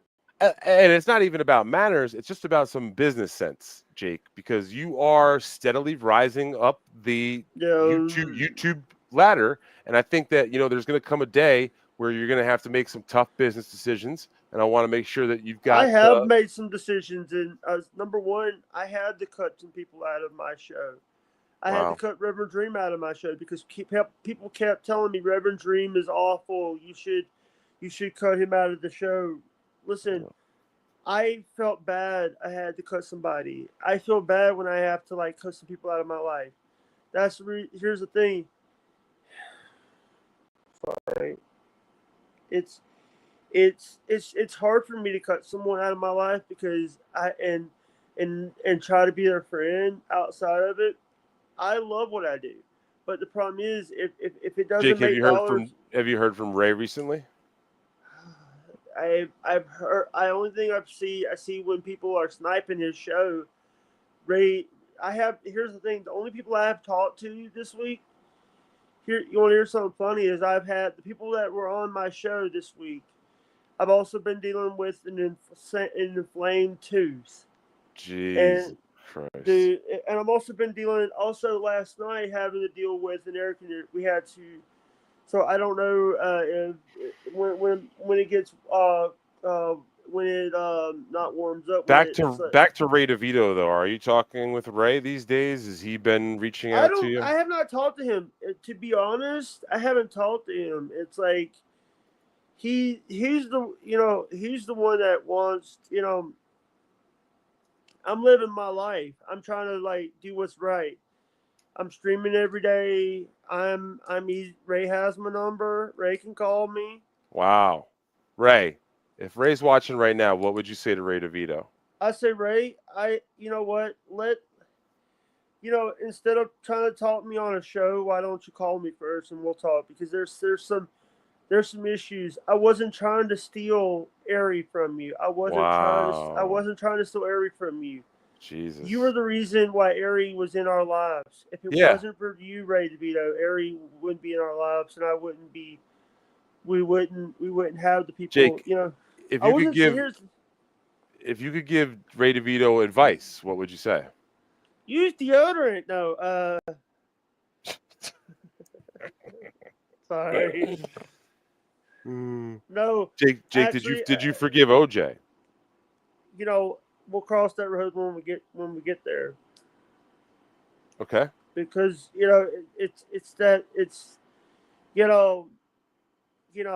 why would I forgive somebody that is part of the people that are mocking me? Why would I forgive somebody that only did my show because Cardiff lost his channel and Tukey wasn't doing shows because of Rocco's schedule? People want to know is Ari Jane in the other room right now? No. She doesn't live here with me. She doesn't. She's in Ohio, and I am. She's in Michigan, and I'm here. Yeah. They're saying that when you kidnap someone, it's not technically a living situation. I mean, we hope she's living. Johnny Payton, Jake has Gino lost. To be honest with you, Gino is trying to live his life. Gino and Keanu both are trying to live their life, and if you're trying to make me go against Gino, I think Gino is one of the cornerstones, and I wish that he could do more jump rope streams. Oh my God, what's happening? I want him to. All right, what? So you think Gino's doing well right now? I think here's the thing. You don't know his local numbers. You don't know his Patreon numbers. You don't know when. And also, I might be a sub to Chad Zumach on Twitter. You might be a sub to Chad Zumach on Twitter. Yeah. Back to Gino though. You said he's a cornerstone. A cornerstone of what? Of N-word jokes? The Dabbleverse. And then you want him. Why do you want him to do more jump rope streams? What does that bring? Because it's funny that he did it, and he can on Rumble he could play the music without worrying about getting a copyright claim. Because he played music on his streams. I'm just saying this. I think someone just. By the way, are you worried? So are you? Wait a minute. Is that Princess Diana behind you? No, it's Laura. Rest in peace, Laura. Rest in peace, Ski Mask. Rest in peace, Ski Mask. When are we gonna do a memorial show for him? When they're gonna do a memorial show for him, or did he don't want one? Or yeah, I haven't heard of anything official, bud. I haven't heard of anything official, but when I'll let you know, I'm sure you'll be the first to know. Yeah, he would want you to know. Yeah, and also, and I just want to say this: Ski Mask, you know that Ski Mask loved you, buddy. I want to go right on the record right now and let everyone know this is not a bit at all. Ski Mask loved Jake Hudson, and I do mean that 100%. He sometimes he said he hated me, but was that just a bit? That would probably have been a bit, but I know behind the scenes he loved you. As a matter of fact, he had me help send shirts down to you. If you remember that, I was. Yeah, you. It was one for you. You sent one, and then but you know, I do. You know, when I heard about it, the first person was talking about it was Chad. I'm like, don't believe Chad. And I went to search it, and it was actually truth. I didn't believe it because Chad has it. What do you think about the new East Side Dave Aaron Berg show? Carlos Danger says, Jake, thoughts on the new East Side Dave Aaron Berg show? I didn't know that ESD and the original Aaron of Gino's show was going to have a show together. Is it for Gas Media or is it for just on YouTube? All right, because I know Aaron's part of Gas. And I think you should check it out. Censor is part of ESD is part of Censored. You want to check it out right now? Would we get a copyright claim from Eastside or? I'd love to see that happen. So this is Modern Day Man with Mr. Aaron Berg and East Side Dave McDaniel. Let's see how we do this. Nope. By the way, Liam wants on. Send him the link, bud. No, he said they said he's backstage. He's not. All right, I'll send them the link.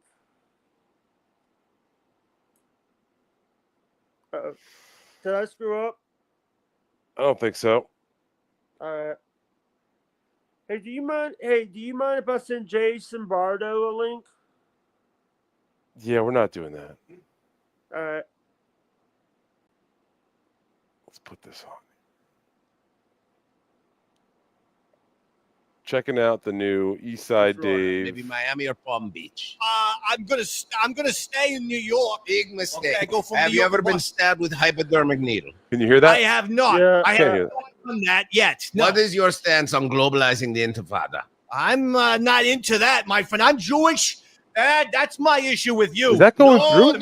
no. My co-runner is also Can we one hear of that? you, the Horned Devil. I can hear it. The Horned Devil. See, this is the kind of jokes that I'm exactly talking about.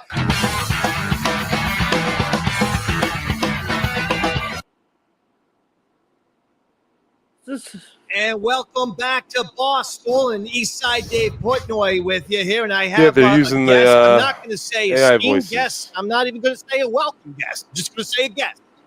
It's the new Democratic mayoral That's candidate, creepy. Zoran Terrifying. Namdani. Welcome to the program. Welcome to Boss School Sports. I'm Eastside Dave Portnoy. Hey, welcome. Assalamu alaikum. Assalamu alaikum. First right. of all, you are running for mayor. Yeah, Of, get a little New taste York of that. City. Yeah, so I guess And, there's something here, you're gonna man. work for us. You know, Are you going to work for us? You work I love for me, Aaron right? Berg. I love Eastside Hey, Dave. by the way, I just sent Ian the link. Cool, thank you. I love Eastside Dave. I love Aaron Berg. I think that they're both funny guys who can work well off of each other. So what happened with Aaron and Gino? What happened in real life with them?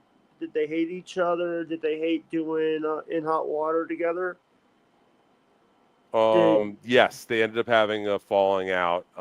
More doing the live compound shows. You know what I thought about. So wait, hold on, really quick. I just want to check in. It looks like Liam is, I think, trying somehow to dunk on me. I think that's it's too him. bad I got the link in the middle of doing that New York Times 10 best movies of 2000 thing. Would have been a great decision. Unfortunately, no one knows what that is. I think he's trying to flex on us right now. But number one, it just goes to show. No, here's the thing, Jake. It just goes to show his inability to discussion do anything successful. By the way, he thinks that that's some sort of like his non-involvement in some sort of bullshit is apparently what he's going to use to try to show off. Right again, once again, showing what a coward he is. So forever a baby boy coward. Had a chance to actually get some numbers. I'm looking at like 10 times the numbers. By the way, Liam just said, I just spent 15 minutes backstage. Anyway, you're killing it, pal. Yeah. You're wrong chat.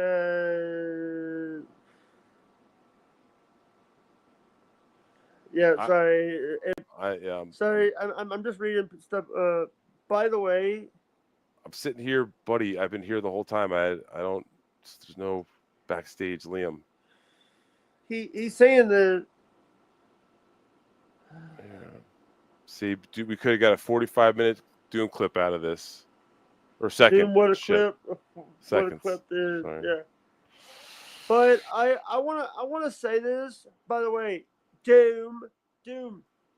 Here's the thing. Number one, Doom is clipping everybody, but Jason went off on Joey on my show yesterday. And no one's clipped it because I'll be honest with you, I love. Oh, here's Liam, ladies and gentlemen, from pop culture dumpster. Is this your new announcer? No, I'm the stuttering John Melendez of the show. He's always been my monster. I'm the John Melendez of the show. By the way, he looks like Stanley Kubrick.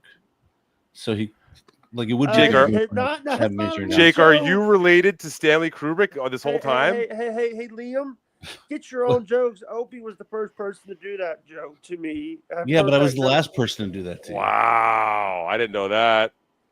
Wait, Hey, Stevie, do you really not know what this New York Times 10 best movies thing is, or are you just dicking around? I don't subscribe to the New York Times. Sorry. Oh, it's going viral on social media. I genuinely thought you would know what that was. Yeah, What I'm a is busy it? man. I try not. Yeah, please inform us. See, I came on. He let himself off. Yeah. Wow. Okay. Liam, don't be mad at me. It wasn't me. It was kind of sad. Liam, it wasn't me. I wasn't trying to.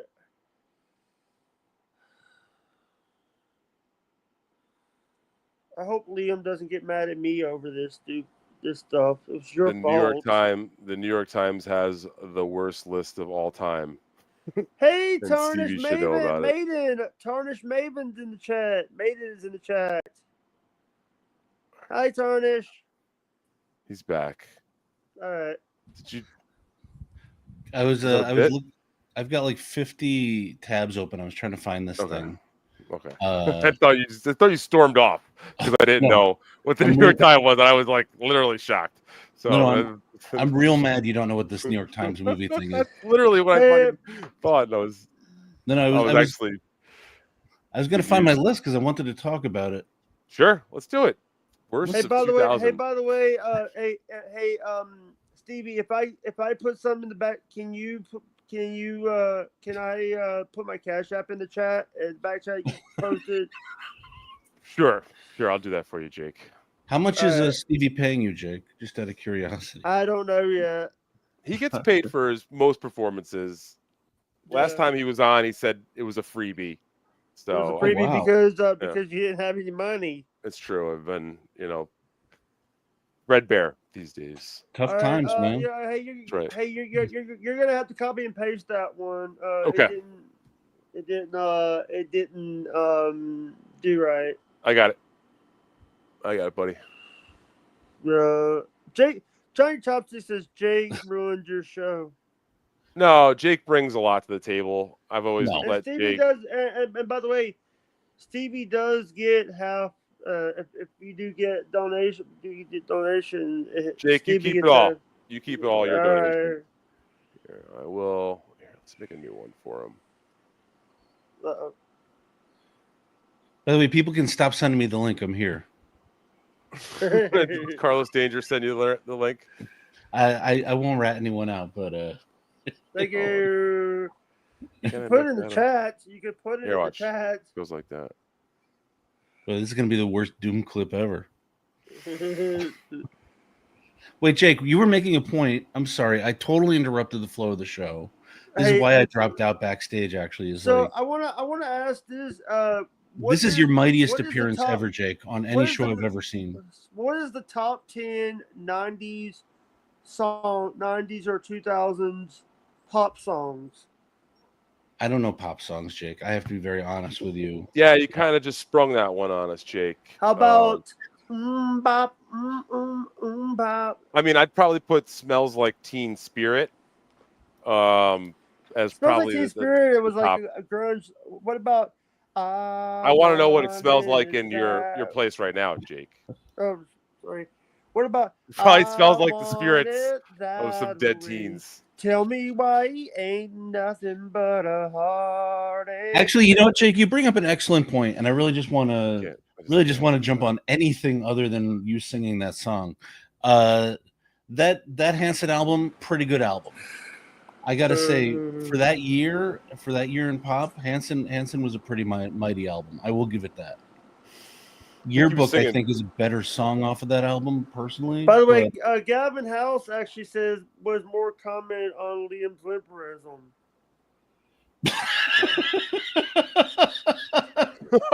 I might actually be too tired to do the show, Stevie. I apologize. Like you caught me on a rare morning when I was very much in the mood to do this, but it's all good. But let's. All right. Do you want me to pull up this New York Times top movies of the 2000s? Is that? Yeah. So they did 100 best movies of the 2000s thing, but they actually have a feature for their readers where you can go in and slot your 10 best albums of the last 25 years. I mean, not albums. Fuck films. Jake got us all. I got you. I was up till 5 a.m. writing, so I really am like not holding it together this morning. Yeah. By the way, I did like your. By the way, I did see your post on your Substack. By the way. Oh, thank you. That's rightliam.com, and no matter how you spell right, it'll take you there. So I'm seeing like this, there we go. Best films of 21st century is what I guess. Yeah, so a lot of people now are like sharing their New York Times 10 best movies of the 21st century lists. I thought you'd be all over that, honestly. Not chipping. Yeah, no. Thank you for bringing this to my attention. It looks like it's coming up here for me. The first list that I'm seeing, the top 100. And yeah, the wife is a New York Times reader, so I'll have to see if she can let me access her her account there.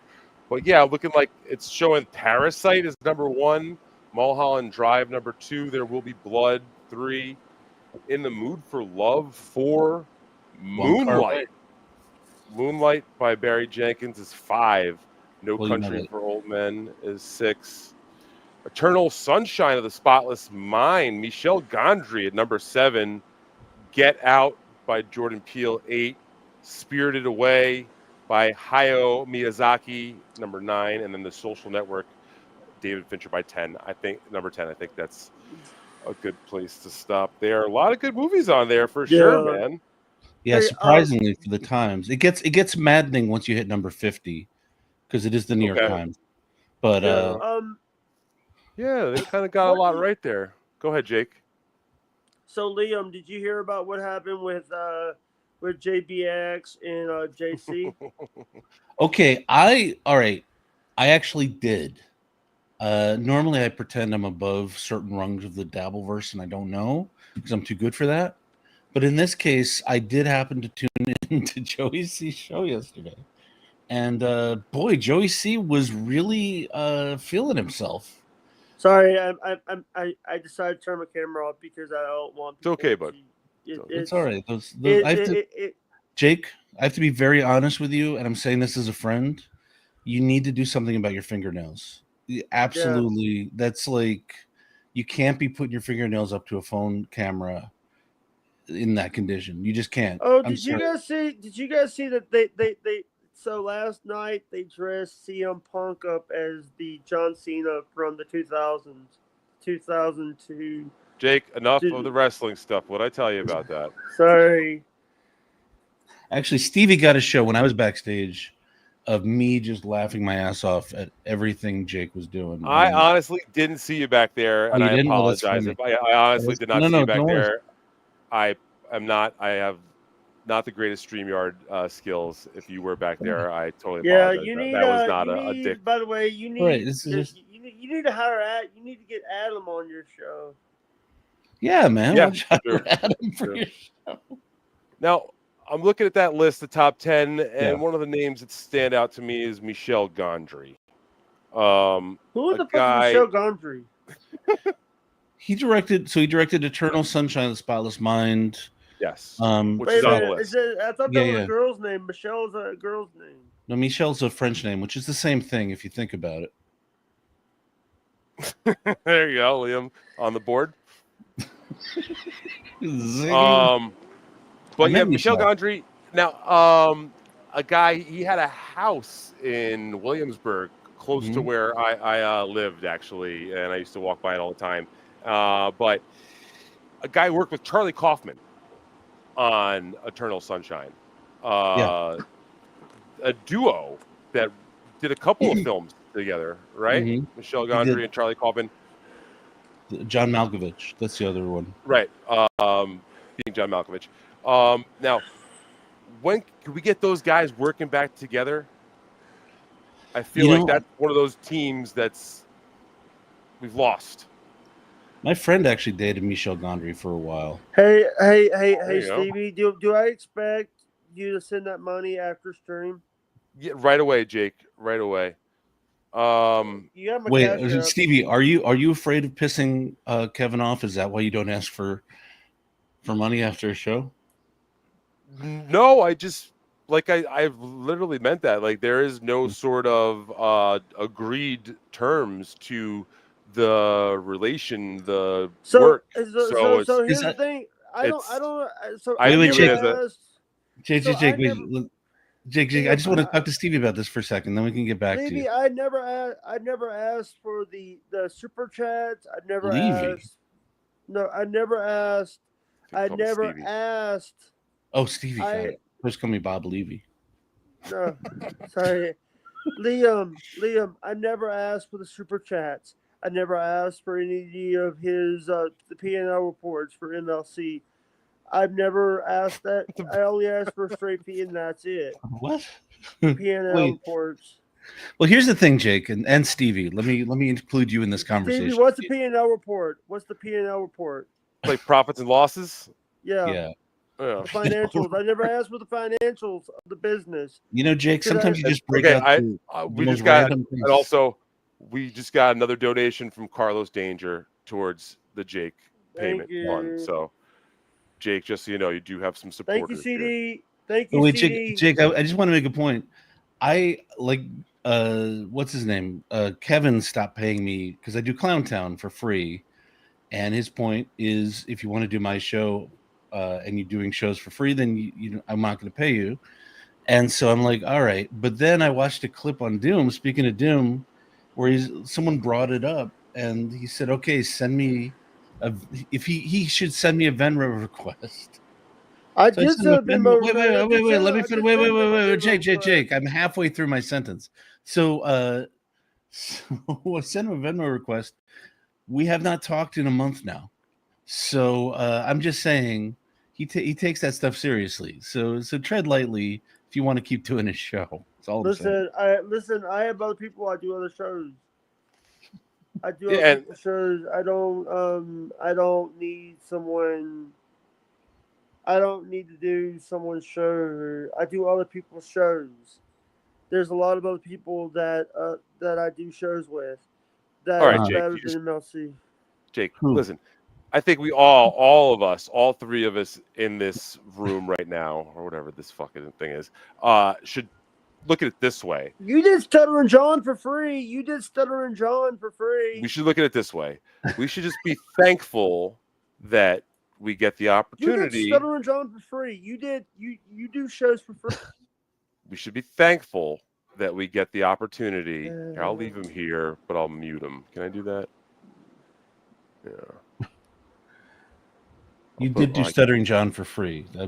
Well, and at the end of the day, Stuttering John ended up letting me stay in his hotel room. I didn't ask to. He sort of forced me to stay in his room. But what I'm trying to say is that all of us here should just be thankful that we have the opportunity to jump on that show with him. Yeah. And he's still in the background. I just turned him down all the way. Yeah. Jake, say something. So much better when it sounds like he's just the spirit of Jake speaking in the background. I gotta say, Jake is a very forceful presence. I had him backstage. Try it now, dickhead. Try it now, dickhead. He's got control of it too. I had him backstage for a show, and I thought maybe I'd let my guest finish what they were saying, so there was a flow to the show before I brought Jake on. And within 30 seconds, Jake, you were like doing this and like this. Like that too. Sometimes I love the middle finger. But what I'm saying is that we should all be just thankful that we have the opportunity to be there. And guess what? I have not done it. Mazzy says that she's a big fan of me. Mazzy says she's a big fan of me. She told the MKE that she told MKE. But also, Liam, it's another thing. It's like you got to make yourself available and useful to the man. That is something that is also inherently kind of part of this whole unspoken contract that a lot of people are entering when they go on to MLC. You know, again, it's an issue of not unspoken contracts. Nothing is written. Nothing is even agreed upon beforehand, except in certain situations. And I would say that whenever there's been an agreed upon terms in a situation between Kevin and some other party, he's always made good on it. And then in other situations where the terms were never agreed upon, say like Bob Levy, say like yourself, say like me or Jake, we personally don't truly have a fair leg to stand on in a, I don't know what kind of court would be deciding on these sort of matters, but like if you don't have agreed upon terms set, I gotta be like a bread and roll, brother. I gotta be like a bread and you got it, Jake. Listen, I hope everything gets better for you with your tooth and your whole situation. Oh, he just left. I'll take care of him. Carlos, Clowntown has had Jake on. And I think Jake right now is. I wish Jake actually had stuck around for this. Jake is beefing with a member of the Clowntown crew, so I think he's chosen to stay off that show. Was it Papa Kill? I think it's Povo, but that's what I was told. But maybe off screen, so I shouldn't have talked about it publicly. Povo and Papa Kill are not the same person? No, surprisingly, Povo's super chill, and Papa Kill is. Papa Kill. Yeah. The other thing I'll say is like I'm gearing up to do like a round of publicity for a couple of projects, and when you want to be on a show, you have to. And I hope Jake is still listening. You have to like think about, what do I bring to this show? What can I offer to the show, and how can I pitch myself in a way that the producer or the host of the show will want to have me on? As opposed to just like, it would be cool to do X, Y, or Z, and pay me now afterwards. You know what I got? I know I'm dropping a name. I apologize. You know what I got for being on WTF? I got a WTF mug, and I was very grateful for it. Mark Maron. Yeah, I see Mark. They just announced he's going to be in the Springsteen film coming out next year. That's good. A good look for Mark. Glad to see him acting more and more. I guess, and this looks like this will be a big chip for him. So, yeah. What do you think? I know you were not a fan of the Bob Dylan film necessarily, right? You were kind of mild on that because I know you are a huge Bob Dylan fan, so you were probably looking for some more accuracy and whatnot. I believe I've heard some of your feelings towards it, but leaving that aside, what are your thoughts or your hopes of the Springsteen flick? Oh, dude, they already. I mean, you saw that trailer, right? I mean, it's like. I did not. Sorry, no. I just heard John Landau in voiceover, or the guy playing John Landau, his manager / producer / legendary Rolling Stone writer, saying, basically comparing him to a plumber, except instead of fixing pipes, he's going to fix the world. I said to myself, well, this is a skip. You've already lost me in the trailer. Yeah, I guess they're focusing on his Nebraska album, is what I understand about all this. I will be honest, I'm not a huge Springsteen fan. I'm more of a kind of psychedelic rock, classic rock kind of guy. That Springsteen movement missed me. Although I did grow up in America in the, I was born 82, so not much younger than you, but like born in the USA and all that was ubiquitous, to say the least, in New York, especially for a while. So Springsteen was part of our DNA to a certain degree. So I mean, that's an album that had 8 number 1 hits. Like 8 of the 10 songs of that album were number 1 hits. Maybe it's like the cultiness that kind of surrounded the Springsteen. Going to see him on tour became like a real difficult thing for a while. Tickets were expensive. He was like one of these cultish phenomenons, like almost where the Taylor Swift level of fandom is right now when it comes to like the fervor around it, that maybe turned me off a little bit at a certain point, especially when I had options like aggressive butt rock, like Limp Bizkit and Korn to take me where I needed to get when I was coming up. I wish I could say that wasn't the case, man.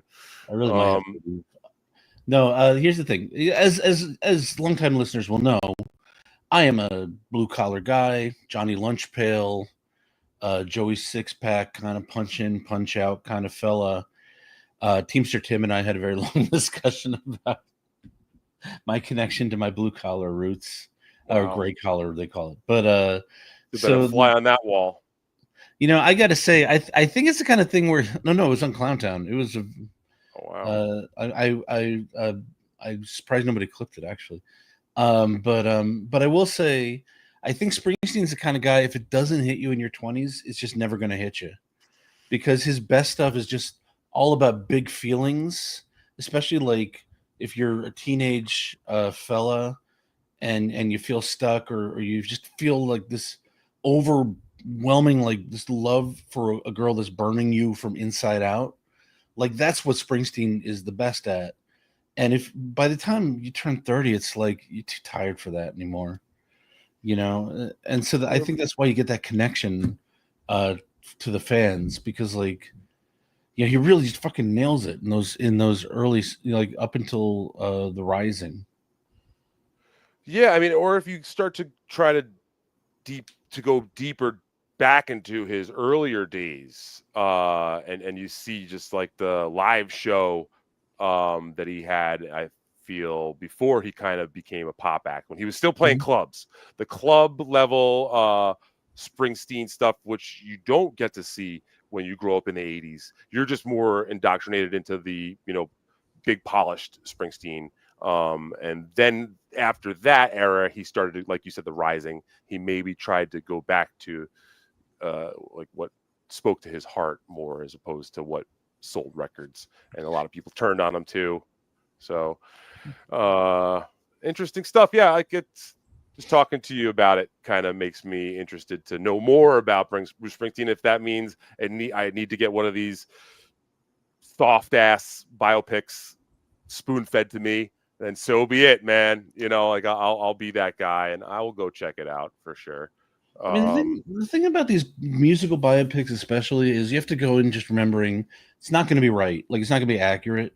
Right. And if you read up on the guy beforehand, it's actually a worse experience. Like the Johnny Cash Walk the Line, because I'm a Johnny Cash fan and I know a lot about the man.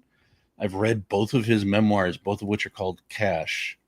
There's a great story in one of his memoirs where he walks into a church with his wife just randomly in the middle of the country on tour, and this this boy with Down syndromes, or I guess young man with Down syndromes, here we go, freaks the fuck out, stands up.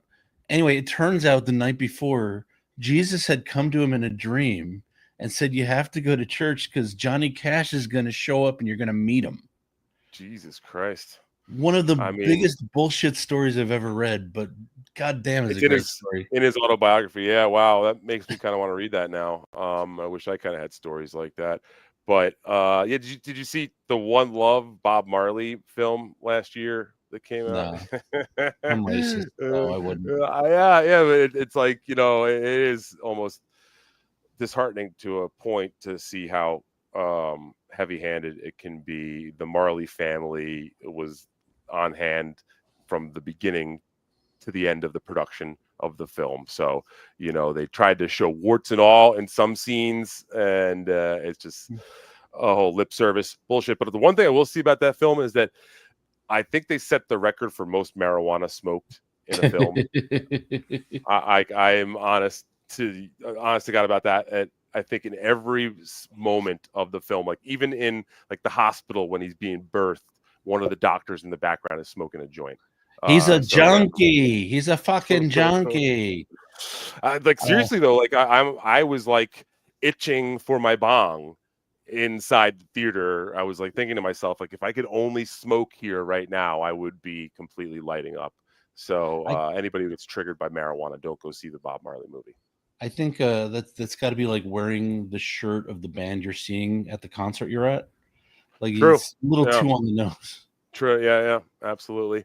Now, one thing I want to bring up with you, Liam, is a story that I saw in the you know what? Let me see if I can hold on. I want to pull up the article because I sent it to my friends, or at least read it off to y'all here, because there is a story coming out of New York City right now about a creep who has been going to the AMC. Let me see if I can pull it up. Just And I was in LA at the time, so I okay, it's I do have West A-list, Side. but Yeah. I So usually go basically, with all right. Christian Blatt. So Okay, we jerk to each make other sure off. So there's a it's- witness. Yeah, to make sure there's a witness. So, okay, don't have the time to pull it all up here right now, but I'll just give you the Okay. long and short of it. Basically, like a woman took to social media because she had booked an A-list movie for 2 p.m. at the AMC at Lincoln Center. Okay. Sorry, Lincoln Square. But I saw close to Memento Lincoln Center. there. It's a classy theater. It's probably the gem of the AMCs in New York City. Not the best theater in New York, but out of the AMCs, the best one. They have the best, biggest IMAX up on the top floor. And anyway, there was a guy who the woman would pick a row by herself in the back, and it happened several times. 5 minutes into the movie, a man shows up with a backpack, a hat, and a hoodie, and he brushes past her and then sits next to her. And then I guess she would confront him, and he would get up and then go in the row behind. This happens multiple times to this one woman. So it's happened. It happened to the one woman once, and then I guess she posted it online, and a bunch of women have come out and given their same exact recanting of the same story, where this guy has been showing up 5 minutes late and then sitting next to solo women by themselves in these movie theaters. So it's crazy. Like in the article, I want to bring it up too. I wish I had it. I wish I was more prepared here. Like the woman's quote was, she's saying, like, I'm sitting there thinking, I don't know if I'm going to be robbed, stabbed, raped, or murdered by this guy. And she, I guess, goes. So there was one thing where, like, I guess the problem is they don't go report it right away, because she said that she wanted to watch the movie. So like, there's this thing. It kind of ruins the movie if you get up and go and tell on somebody. But yeah, this is a developing story in New York, because clearly, like, that's not illegal, right, to do that, you know. And like my first thought is this poor autistic guy is just freaking out Upper West Side parents, you know, and just doesn't realize it. I know he's not autistic because he wants to sit near somebody, right? So it's like those guys like to kind of separate. I thought I had a crazy experience when I went to see Night at the Roxbury, and the theater was completely empty, and then about halfway through, this couple came in, went in the back. I heard the guy's pants hit the floor. Must have gotten a blowjob, and then they were gone in 15 minutes. That was the most interesting part about. That's the only thing I remember about Night at the Roxbury, by the way. Yeah. Carlos Danger says the suspect is described as a middle-aged man, approximately 5'9", wearing a pink Hugo Boss sweatshirt. You know, that used to happen more often back in the day, right? Like a little bit of theater nookie, I guess you'd want to say. I wonder what happened to our society, that there's definitely less and less hanky-panky going on in theaters. Maybe the laws have changed. You know, I bought a 65-inch TV for $350. I can do all my jerking off at home now. Like there's no reason for me to go out. Yeah, I guess that was the old Pee-wee. Sit there with your laptop on your belly and fucking jerk off like the rest of us, pal. Yeah, I did kind of miss that joke. Yeah, fuck, it was Ray DeVito. It was. That's all right. We don't need to spend 20 minutes bagging on Ray. Although it's always a good time on a podcast when someone. Yeah. Good old Ray. I see he's going after Clearwater Chad now, trying to like make him say things about how he's being paid by Ray. It gets a little scary when we start getting into like the weeds with Ray. So God bless him. Ray's always interesting when he's in the mode of like, hey guys, check out what an asshole this guy is. Like it's always like always makes me feel bad, actually, for whoever he's on with. It's that old thing, you know, whenever someone has their finger pointed, yes, there's 3 pointing back at them. I think that's what you're That's right. with. That's why we all know you're a big fat guy, because you have one finger pointed at me, which means you got 3 pointing back at you. It wasn't Liam. He couldn't fit. All right, there we go. That's. Oh my goodness. I want to bring up one thing. I have, dude. I'm not kidding when I say I'm exhausted. I'm too tired to fight. Sorry, Doom. I wish this was a better clip for you, but you two should try 1 or 2 movie shows. Whatever. I would do a movie show with Stevie. He knows that. Yeah, I think this was a good tryout. You know, we didn't get a chance to really go at each other. So okay, well, thanks for giving me a shot, sir. Yeah. Okay, so let me. So here I came on because I genuinely was like, someone texted me your link while I was literally trying to get back to sleep by doing this New York Times 10 best movies of 21st century thing.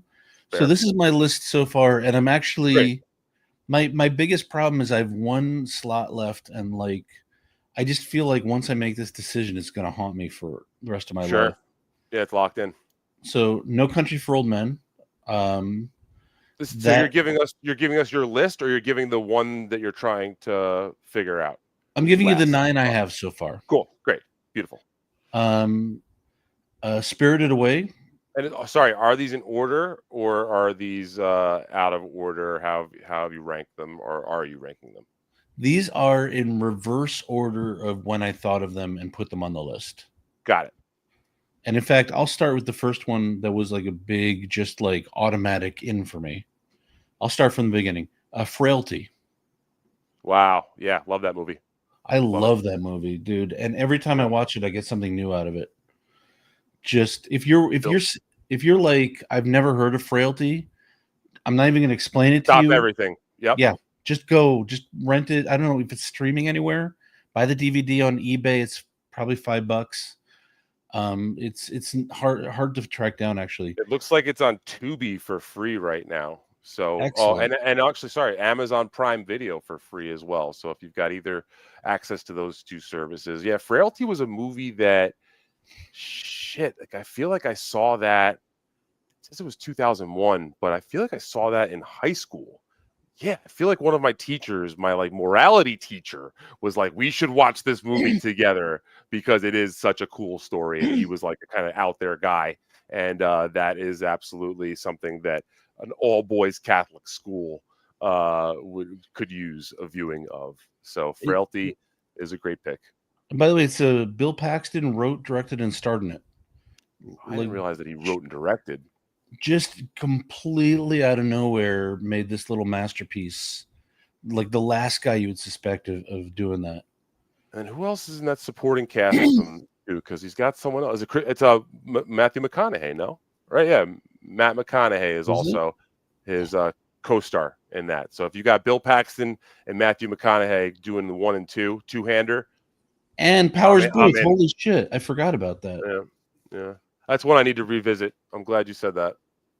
Powers Booth, great character actor, career completely derailed because he was a scab during one of the SAG strikes. Wow. Just like it took him a long time to start getting hired again. And I mean a long time. That was the guy from Three Amigos? No, Powers Booth played Philip Marlowe in the HBO series in the 80s. God, he was in the 2000s, he had a big comeback. No, Powers Booth was in. Was he? He was the bad guy. He was. But yeah, that's what I'm. Holy shit, dude, he's good. I had no idea. Unless I'm. But he was on Deadwood. I mean, the dude just did a ton of great. Oh no! I'm wrong. Then that's what I'm. No, he was in Tombstone, which. By the way, Tombstone, not Three Amigos. Tombstone. Fuck me, silly. No, it's all right. It's all right. Walter. All right. So you got Frailty? No Country, Spirited Away, Frailty, Munich, underrated Spielberg movie. Sure. Did not make a ton of money. Perfect Days, the Wim Wenders movie from a couple years ago. About a toilet cleaner in Tokyo. Yeah. Nominated for an Oscar, Best Foreign Film.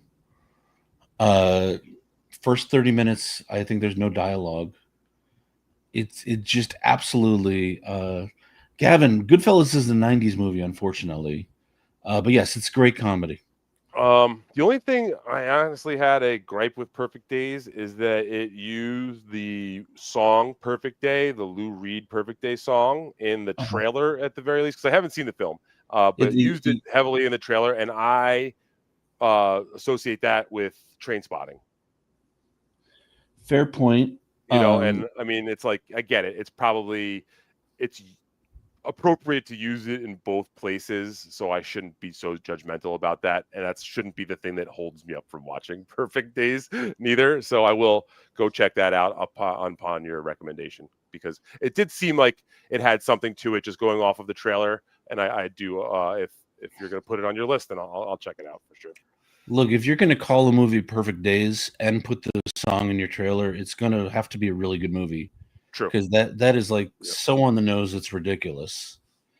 But I will say, big Lou Reed guy too. I'm big time Lou Reed fan. So Lou's great. They also, God, they make a lot of use of what's her name?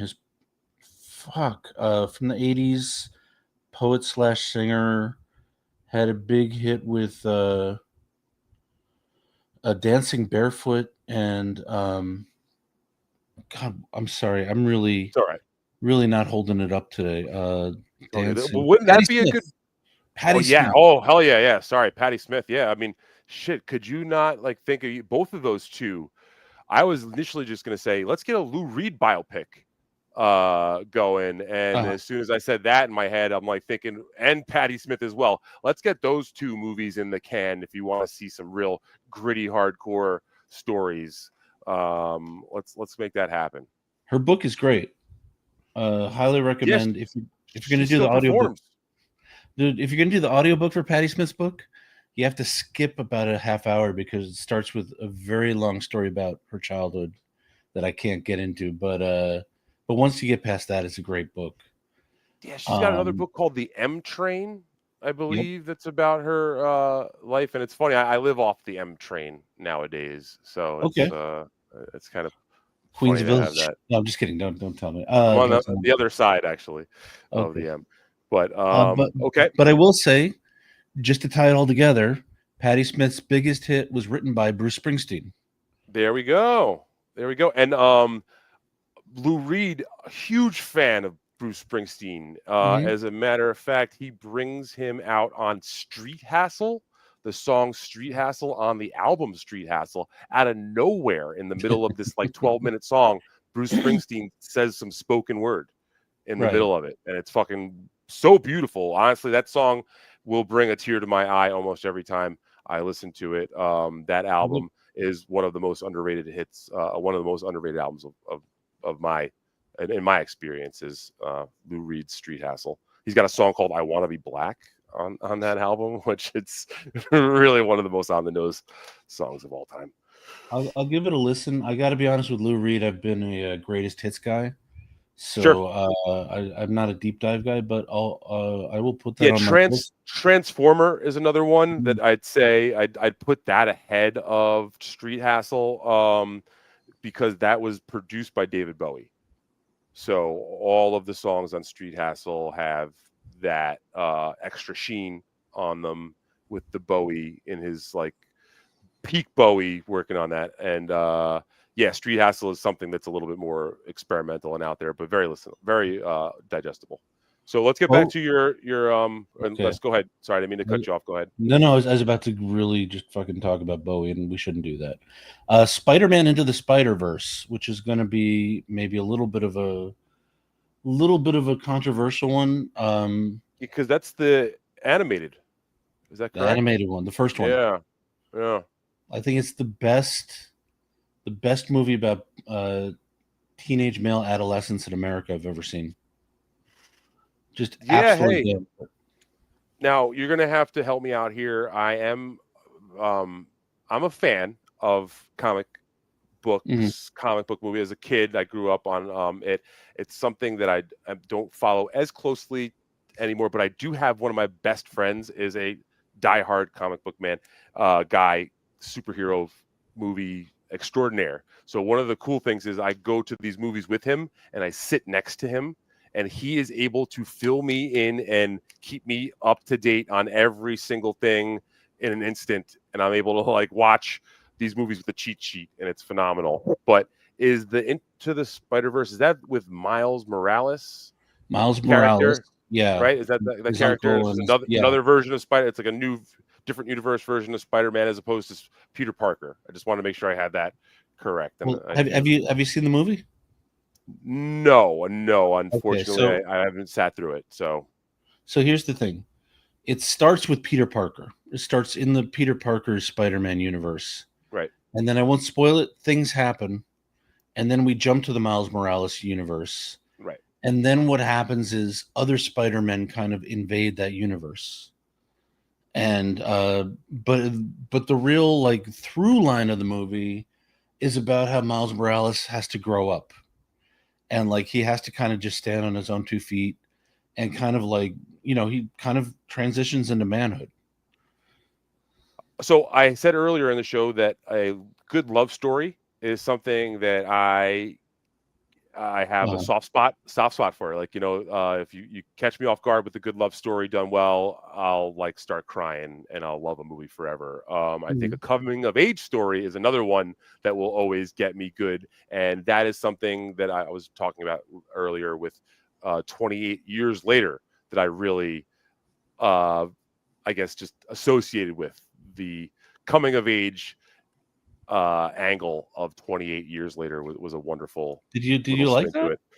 I enjoyed it, man. Yeah, I actually really enjoyed 28 later. 28 years. I know a lot. Did you get to see it yet? I don't know. Oh, I saw it with Blatt. You did see it, yeah. So I know some people are. I feel like it's a divisive sort of movie. I could see how some people didn't like it. I know the ending was a bit out of nowhere and disappointing, and clearly leads to a new story. It made me laugh my ass off. I love that ending. Here's what I did not love about that movie, and I almost walked out at this point. Okay. Right. So he's got this mom. She's sick. Some days she can't walk. Other times she doesn't know where the fuck she is or what the fuck she's doing. He takes her into Zombieland, and somehow he manages to drag her through zombie-infested Great Britain without a scratch.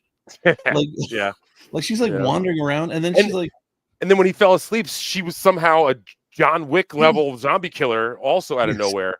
Where there's she's flaws in this story. She's a zombie doula at one point.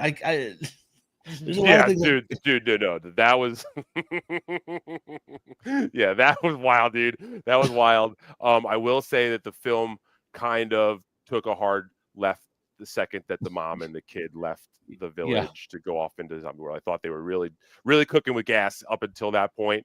And yes, there are a lot of flaws in the films, but then again, that's kind of like Danny Boyle's. That's kind of his style to a certain degree. But go ahead.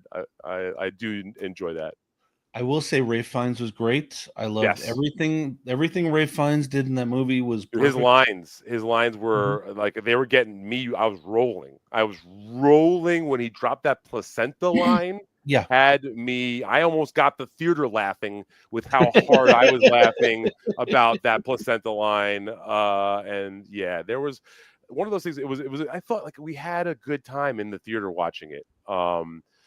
It's a difficult movie at points.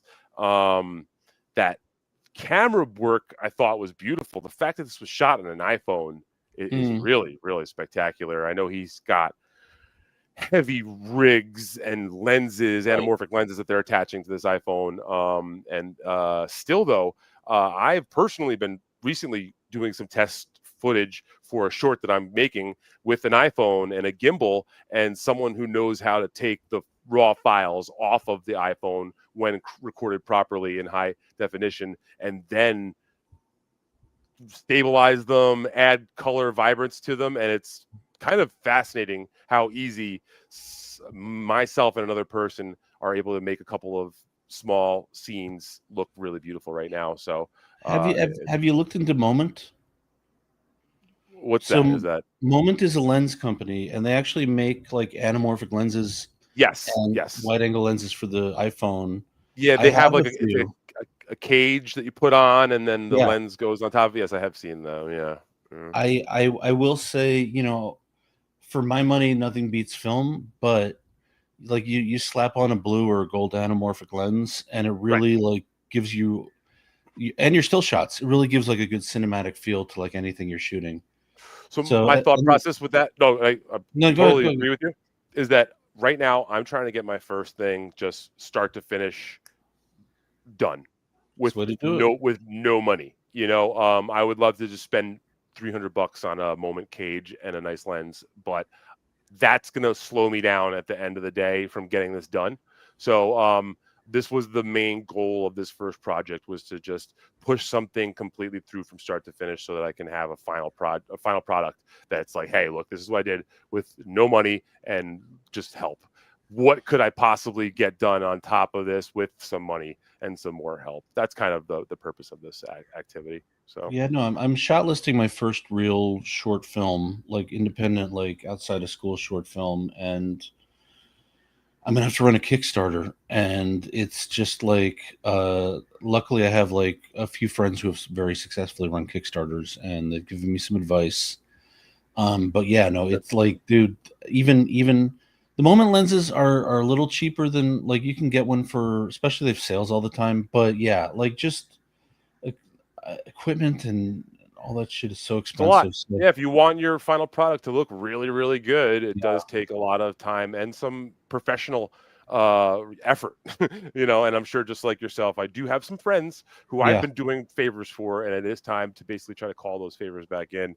But yeah, please let us know when you do get that up and running. I would love to share and support any way we can. Kickstarter, for the folks that maybe don't know exactly, that's just a way to get some financial budget backed into your project beforehand, which can be very helpful.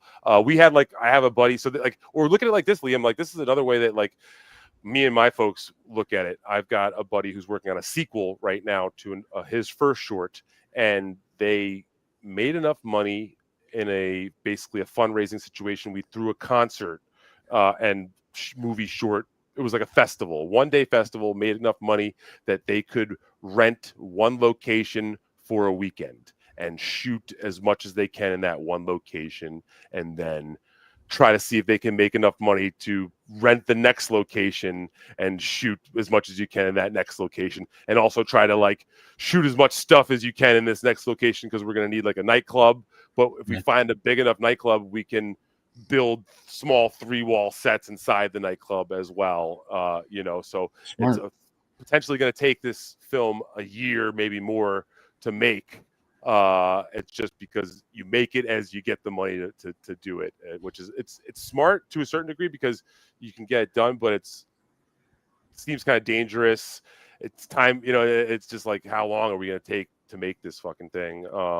I've seen projects go over 2-3 years in my independent sphere to be start to finish. And that you ever see one of these movies like that where someone gains a bunch of weight halfway through shooting? Yeah, and man. Shoot around that, and they like, or shoot around that. Yeah. I mean, I hate to say, the ladies out there, especially, who really are, like, on top of that. I've seen that happen. You know, where these poor women are, like, starving themselves for a couple days before a shoot because maybe they've gained a few extra pounds over a couple of months, and it's terrible. And, like, no one's telling them to do that, but they're doing it on their own. You know. But let's go back, man. I got up to 6 Okay, here. sorry. Yeah, no, you're good. I'm trying to keep us on track. Yeah. No, good. Mulholland Drive. Can't fuck with that. Nice. Traffic. Oh, and I skipped Killers of the Flower Moon.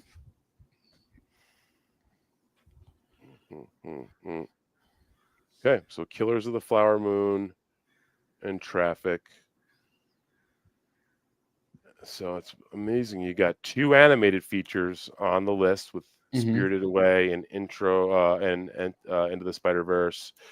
You've got a foreign film coming in with Perfect Days. I like that you've kind of touched on a few non-Hollywood, standard Hollywood. But this is where I get stuck, because I'm like, what do I pick? Amorous Perros for the last film? Do I pick fucking?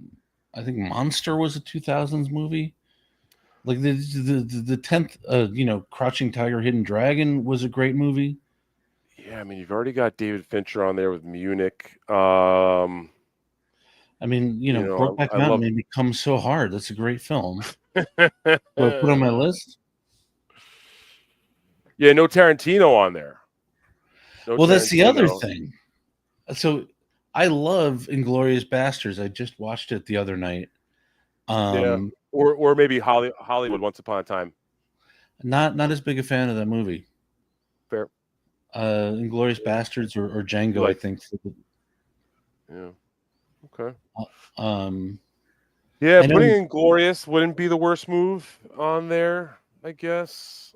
But then The Shape of Water really spoke to me. Shape of Water, huh? You can't ignore Guillermo. Yeah. Or even, I guess. Or what do you think of Dunes? The Dune 2. I haven't seen them. No. Yeah, I guess that was kind of a cheap answer to say Dune or Dune 2. I love the David Lynch Dune, which I'm probably the only person in the world to say that. So like it's got a lot of merit to it. It does have a lot of merit to it, just as a beautiful looking film. A lot of the set design and production that they were able to get in before they ran out of money is impressive. It seems like he spent a lot of money doing a lot of those like spaceship shots and stuff. So you got to respect that. The floating fetus baby alien. That's where you start to like scratch your head a little bit. And maybe if he had been able to spend more money like he had asked, that wouldn't have sucked so bad. And I think that's part of it, is that A, he didn't have complete control over the film, and B, they stopped financing him. And I think that it's important, because if he didn't go through those stumbling steps while making Dune, we would have never gotten to make Blue Velvet. We would have never gotten to make Lost Highway. We would have never gotten to make Mulholland Drive, the one that you put on your top 10, which I think, I went through my top 3 David Lynch films earlier, and, I put Wild at Heart at the top because it's just something about that movie has always stuck to me. I put Fire Walk with Me number 2 because I think that is one of the most assaulting films ever made by anyone in more ways than just the story. But it is really, especially if you're deep into the Twin Peaks lore and then you watch that film, it is one of the most heart-wrenching and sad, truly sad stories that's pulled off. And then I put Inland Empire as 3 because that's just, again, a movie that was a movie that I hated. I wanted to run out of the theater before it was done the first time I saw it. But then when I sat in it and tried to experience it more, understanding how he made the film and understanding his process at the time and his real thought as to how and why he made that film, that brought that film up to a next level for me. And I know that most people would probably disagree with all 3 of those films being on a top 3. But I would say Inland Empire and Fire Walk with Me, I have both of them in my collection. I haven't seen either of them yet. So I will. I mean, Inland Empire's next because it's part of that Lost Highway trilogy. Mulholland Drive, Lost Highway, Inland Empire, like that kind of LA trilogy, Southern California trilogy. Lost Highway, come on, the scene with God, what's his name? Getting tailgated. Nothing funnier. And who's ever directed a funnier scene? Yeah, who the fuck is it? Well, and do you know that those apparently he got tailgated one day? David Lynch was being tailgated. And that's what those scenes were based on, is that what he wanted to really do in those situations. And that's the kind of guy that I guess David Lynch was. And yes, those 3 movies are very kind of closely related, if you ask me, because they're all female, mostly driven. Not so much Lost Highway, I should take that back, but Mulholland Drive and Inland Empire are absolutely female dominated stories and cast. Now, I was very lucky being in New York after he passed, having the IFC, which seems to be some sort of sacred place for David Lynch, or always was like a keeper of the Lynch flame in New York City. They ended up screening a bunch of his films after he passed, and a couple of the other repertory theaters in New York picked up the slack, and I was able to see every film of his except for Straight Story since he's passed on a big screen in the New York area since he passed. And like, it honestly is something that I'll never forget. Never. And I actually ended up seeing a couple of the films twice. I saw Inland Empire twice. I saw Racerhead twice. You know, I just wanted to take double dips. That's how great of a experience it was. I spent a good penny on it because I don't have any membership to IFC, and it was totally fine. I was able to justify that. Exactly. And it almost like gives me goosebumps to be able to say that I did that. So I know it's probably not so easy, but you do live in LA, and I know that there are a lot of screenings out there. So do keep your eyes out for an Inland Empire screening. I think that's one that really, really needs to be seen in the full theater. And I don't want to dissuade you from seeing it in general, but if you do get an opportunity, I think that's just for everyone out there. You should. First time I saw Lost Highway was out here a couple years ago. So I'm not like, you know, like I just kind of am all over the map. And then Mary Sweeney, who was his ex-wife, editor and collaborator, did a Q&A afterwards. And I know nobody likes when that must have been nuts. No, please tell me. No, well, so Mary Sweeney also is a professor at a school I attend. And I ducked into her office because she was in. I was like, well, shit, I got to talk to Mary Sweeney. Right. And I just was tongue-tied. I just fucking was inarticulate. I felt like an idiot. And then you see her in the hallway all the time once you know what she looks like.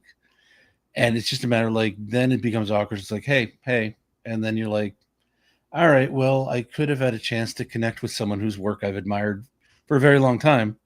And instead, I'm a fucking idiot. Kind of got all verklempt. Yeah. I could see that happens, man. Like, she is a legend, absolutely. But yeah, what, like, did you? I know this is a tough question to even ask. Did anything, can you recall, stand out? Like, did you tell any weird stories at all about David Lynch? I'm sure, like, I can't recall specifics of a Q&A that you attended a while ago is not really a fair question to ask. But I will say I didn't have the courage even to raise my hand to ask her my questions about, because she was speaking. She was like there strictly as an editor, right? Yeah, and that's all she wanted to talk about for Lost Highway. Toughest job in the industry is is what I'd say, being an editor. Jesus Christ. And so she was asked like about, you know, there's like a lot of weird transitions in that movie, and just like things that kind of pop out of nowhere and disappear. And what she said was, you know, she was editing on film, so she kept, like a lot of editors do, a scrap bin. Mm-hmm. And then she just kind of could not figure out these transitions.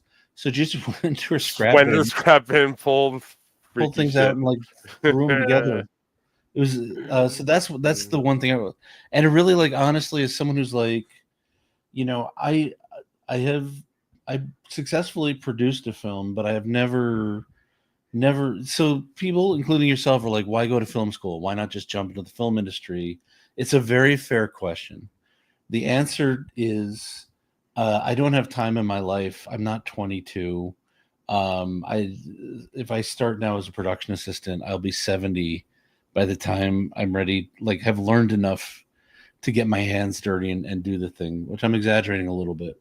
So listen, you're not on trial here today. No one's calling you out today. I just want you to know that. I'm explaining why that blew my mind. So I was like, this is my first year at school, and I was kind of just really overwhelmed because this course is so intensive. They teach you everything about production all at once. Yeah. Right? Like you basically, the production, first year production course is, you take 4 classes at once, 2 classes every other week, and they throw everything at you, and you either sink or swim. And fucking some people sank and some people really excelled, and I'm somewhere in the middle, to be honest. But my point is just, So she said that, and hearing that from like experienced editor who did Mulholland Drive, right? Like one of my favorite movies. I just watched Lost Highway, and I was completely blown away by the craft of it. And I was like, yeah, you can fucking do anything, huh? Like, there's no rule that you have to like just linear edit a movie and then hope that things come out and like throw the story together, and that's the end of the editing process. It's like you're supposed to really get your hands dirty and do shit that might fail, might ruin the movie, and the director might fall in love with that idea, and then it comes out and people say it's a piece of shit. Right. Or, you know, like which people said about Lost Highway, and they were Right. like, there were people who really, like critics who really hated it. And really... I was just so impressed by the ballsiness of it, and the just fucking do it and see if it works or not aspect of it. Really admired that. Wasn't it booed? Was Lost Highway booed at Cannes? Yes, I think, or maybe that might have been Inland Empire. People really hated Inland Empire. I'm seeing, I mean, AI only, but AI is saying Lost Highway was booed at Cannes. I would believe it. Yeah, you know what? When I went and saw Fire Walk with Me in theaters, a young lady that was sitting near me had a really traumatic experience watching the film. You know, she was extremely turned off by any of the Jacques Renault stuff. You know, whenever there was like women and men, like disgusting men doing salacious things to prostitutes, she was having problems with that. And then as soon as the film ended, I'm clapping, and she got up and made a big stink out of it as the credits were rolling. And at first I was a little taken back, but then I also realized that I'm having an authentic moment here that only occurred in certain places back in the 90s, you know, and I wasn't around for that. So I was able to get it much more shorthand, but some sort of person having a visceral reaction to David Lynch's work, which I think is something to be said. You know, I'm looking at an article that's titled "The Greatest Movies Booed at the Cannes Film Festival." Fire Walk with Me was booed. Firewalk. Oh yeah. So yeah, that's what I think. Yeah, maybe the AI is confusing some things there, but I do remember. I felt cool about having that experience. I got to see just on that line. I got to see over at the Metrograph. I think you guys have a Metrograph in LA as well. We have a Metrograph theater in New York City. That's just like a pretty cool independent, and they had Wild at Heart, and the DP was there and did a Q&A after work. This guy Frederick Elms. He was a little candid about how difficult it was to work with David Lynch, about how precise in getting what he could be on set. And that was I got a kick out of that. It seemed like that must have been a challenge, but also like, where else would you rather be than working on a David Lynch film if you had the opportunity? You know, I mean, so you're making a short. You know, you got to walk that line between like driving everyone offset and really being in charge. And it's I mean, look, again, school makes it easy because you have to stick with it. But you know, like you like it's leadership, right? And David Lynch, famously not the most socially adept guy who's ever won a Palme d'Or. Yeah, you could just go and look BTS, which stands for behind the scenes. Just put David. You know, speaking to the audience here, not Liam. I didn't mean to come off as condescending like that. No. I'm saying I don't like to, you know, behind the scenes David Lynch on YouTube. Put that in, and there are handfuls of compilations of him just being dickish, being very kind of pricky to his crew. A lot of times he just had a vision and maybe couldn't communicate it so clearly to the folks, and then if it wasn't being seen through, he would let them know. So I mean, look at the man ended Twin Peaks, one of the greatest TV series of all time. Him on camera standing with Laura Palmer outside the Laura Palmer house talking to the real owner. Right. I mean, the guy had a little bit of an ego on him. Yeah. Laura Palmer, who why should I call her Laura Palmer? What the hell is her name? Right. Sherilyn Fenn. Sherilyn Fenn on the wall behind me. Sherilyn Fenn appears at the end of Wild at Heart. Yes. as Glinda the Good Witch. That Yep. is one of my favorite little nods because Sherilyn Fenn was in nothing, more or less, besides Twin Peaks. That poor girl, I guess, wasn't even supposed to be in the original show. Cheryl Lee. Cheryl Lee. uh, Agent Coral's correcting me. Sorry. Sheryl Fenn, yeah, thank you. Was not supposed to be in the show. Was not like a known actress at all, and was just a dead body. But I guess some way she worked her way into David's mind and into his pen and onto screen. And yeah, didn't really have much of a career, but David hired her to come in this like very dramatic final shot of Wild at Heart, which, sorry, I'm not spoiling it for anybody, but if you haven't seen that, go do it. Go see Frailty and Wild at Heart, I would say, is our two big takeaways from this show. And since you haven't seen Into the Spider-Verse, which I just highly recommend that. So yes, yeah, I'll go see that. I'll watch that. Yeah, I mean that's a movie. If you have a TV or a laptop, you don't really miss anything. But then again, look, I loved the first Suicide Squad movie because it was such a mess. Right. Like my taste is all over the map. Sure. I will say this. Speaking of David Lynch, I always tell the story, and I used to be like reverse snobbish about movies, where I grew up where like people watch action comedies, right? So, like you accidentally get a great film like a masterpiece like RoboCop, just because Verhoeven's a genius. Yes, but you also get a lot of slop, which I enjoy. Look, Red Heat. I'm not going to defend it as a movie. But I will say as a viewing experience, sure. Schwarzenegger and Belushi, yeah. A lot of those Van Damme flicks from our era are double fucking what's his name? Double Dragon, like the movie where he's twins. Oh, Double Impact. Double Impact. Yeah. It's like, look, Jean-Claude Van Damme needs to really stretch and play a wholly different character. Yeah, literally stretch. He does the split. He does. But so I went on a date with a woman. She really wanted to see. That was her first day. Was Mulholland Drive. She really, really wanted to see it, and I was just like, "Look, honestly, I can't get into David Lynch." And it's just I don't get it. I was like, I watched Eraserhead. I don't get it, and she was like, "That's because you don't watch it. Like you don't really process it with your conscious mind. You let it go right over your conscious mind into your subconscious, and you process it in your dreams." And so I watched Mulholland Drive, a very sexy movie to watch on a first date with a lady. Yes, absolutely. And then I woke up the next morning. I was like, holy shit, that was a great movie. Like, I love that movie. And then when it came out, I rented it and watched it again. And now I own it on 4K. Like, I watch it once a year. Yeah. Yeah, sometimes it takes a minute to grow on you.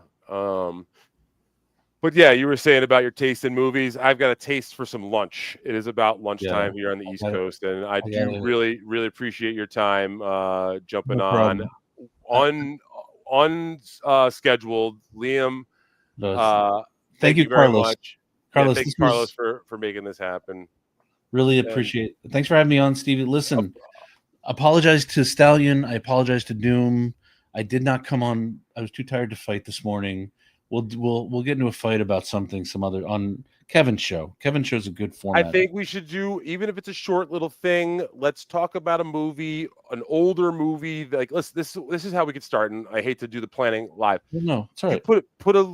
I'll give you a list of movies that I love and a list of movies I hate, and you do the opposite. And then you pick one of the movies that I love, and I'll pick one of the movies. We'll pick out each other's loves. A movie that I hate that you love, we'll go after yours, and then you do vice versa, and we can argue about two movies like that each. I think that could be a good concept, and we can keep it short.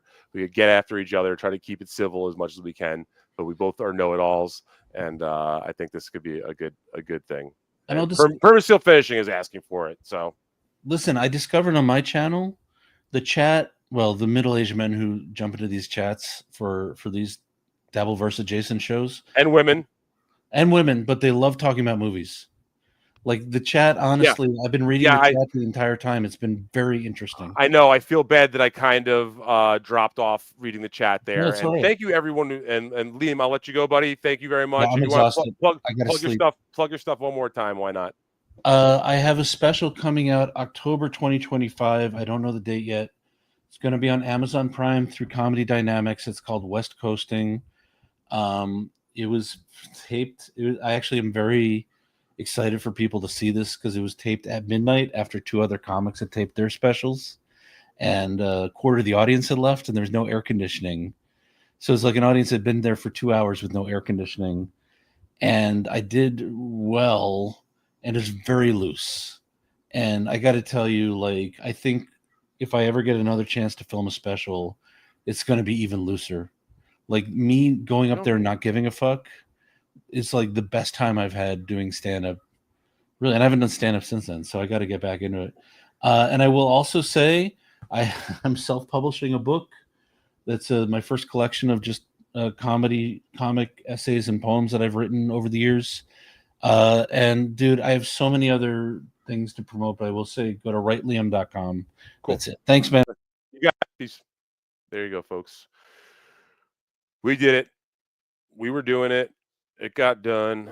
Man, I did not expect to go 3 hours with more or less nothing in the can lined up, but Liam definitely helped me stretch it out over the finish line there. So thank you very much. I think that was a good Liam right there, right? We had a good time. I was certainly much less on the offensive myself. Because I know people do want that, but if I don't have a good reason to go after somebody, then I don't do it. You also need vision to be a filmmaker. Yeah, that's true, Dr. Chow. All right, guys, I did enough here. I got some shit to take care of. A busy day in Lewland, doing some laundry, some lunch, and gonna go see the family tomorrow. So you guys have been awesome. I really do appreciate your time. Thank you. Shout out to all my mods, all the ladies, Lose Angels. You know who you are. Hopefully we'll get a nice MLC later on tonight. I don't know if I'm on that or not. I'll probably be around, though. No, I might not be around tonight. I think we're supposed to be going out. One of my buddy's friends is moving out of town, so we're gonna go possibly head out. But yeah, it's been real. Throw your L's up, throw it up, do it all. Smoke it. Peace.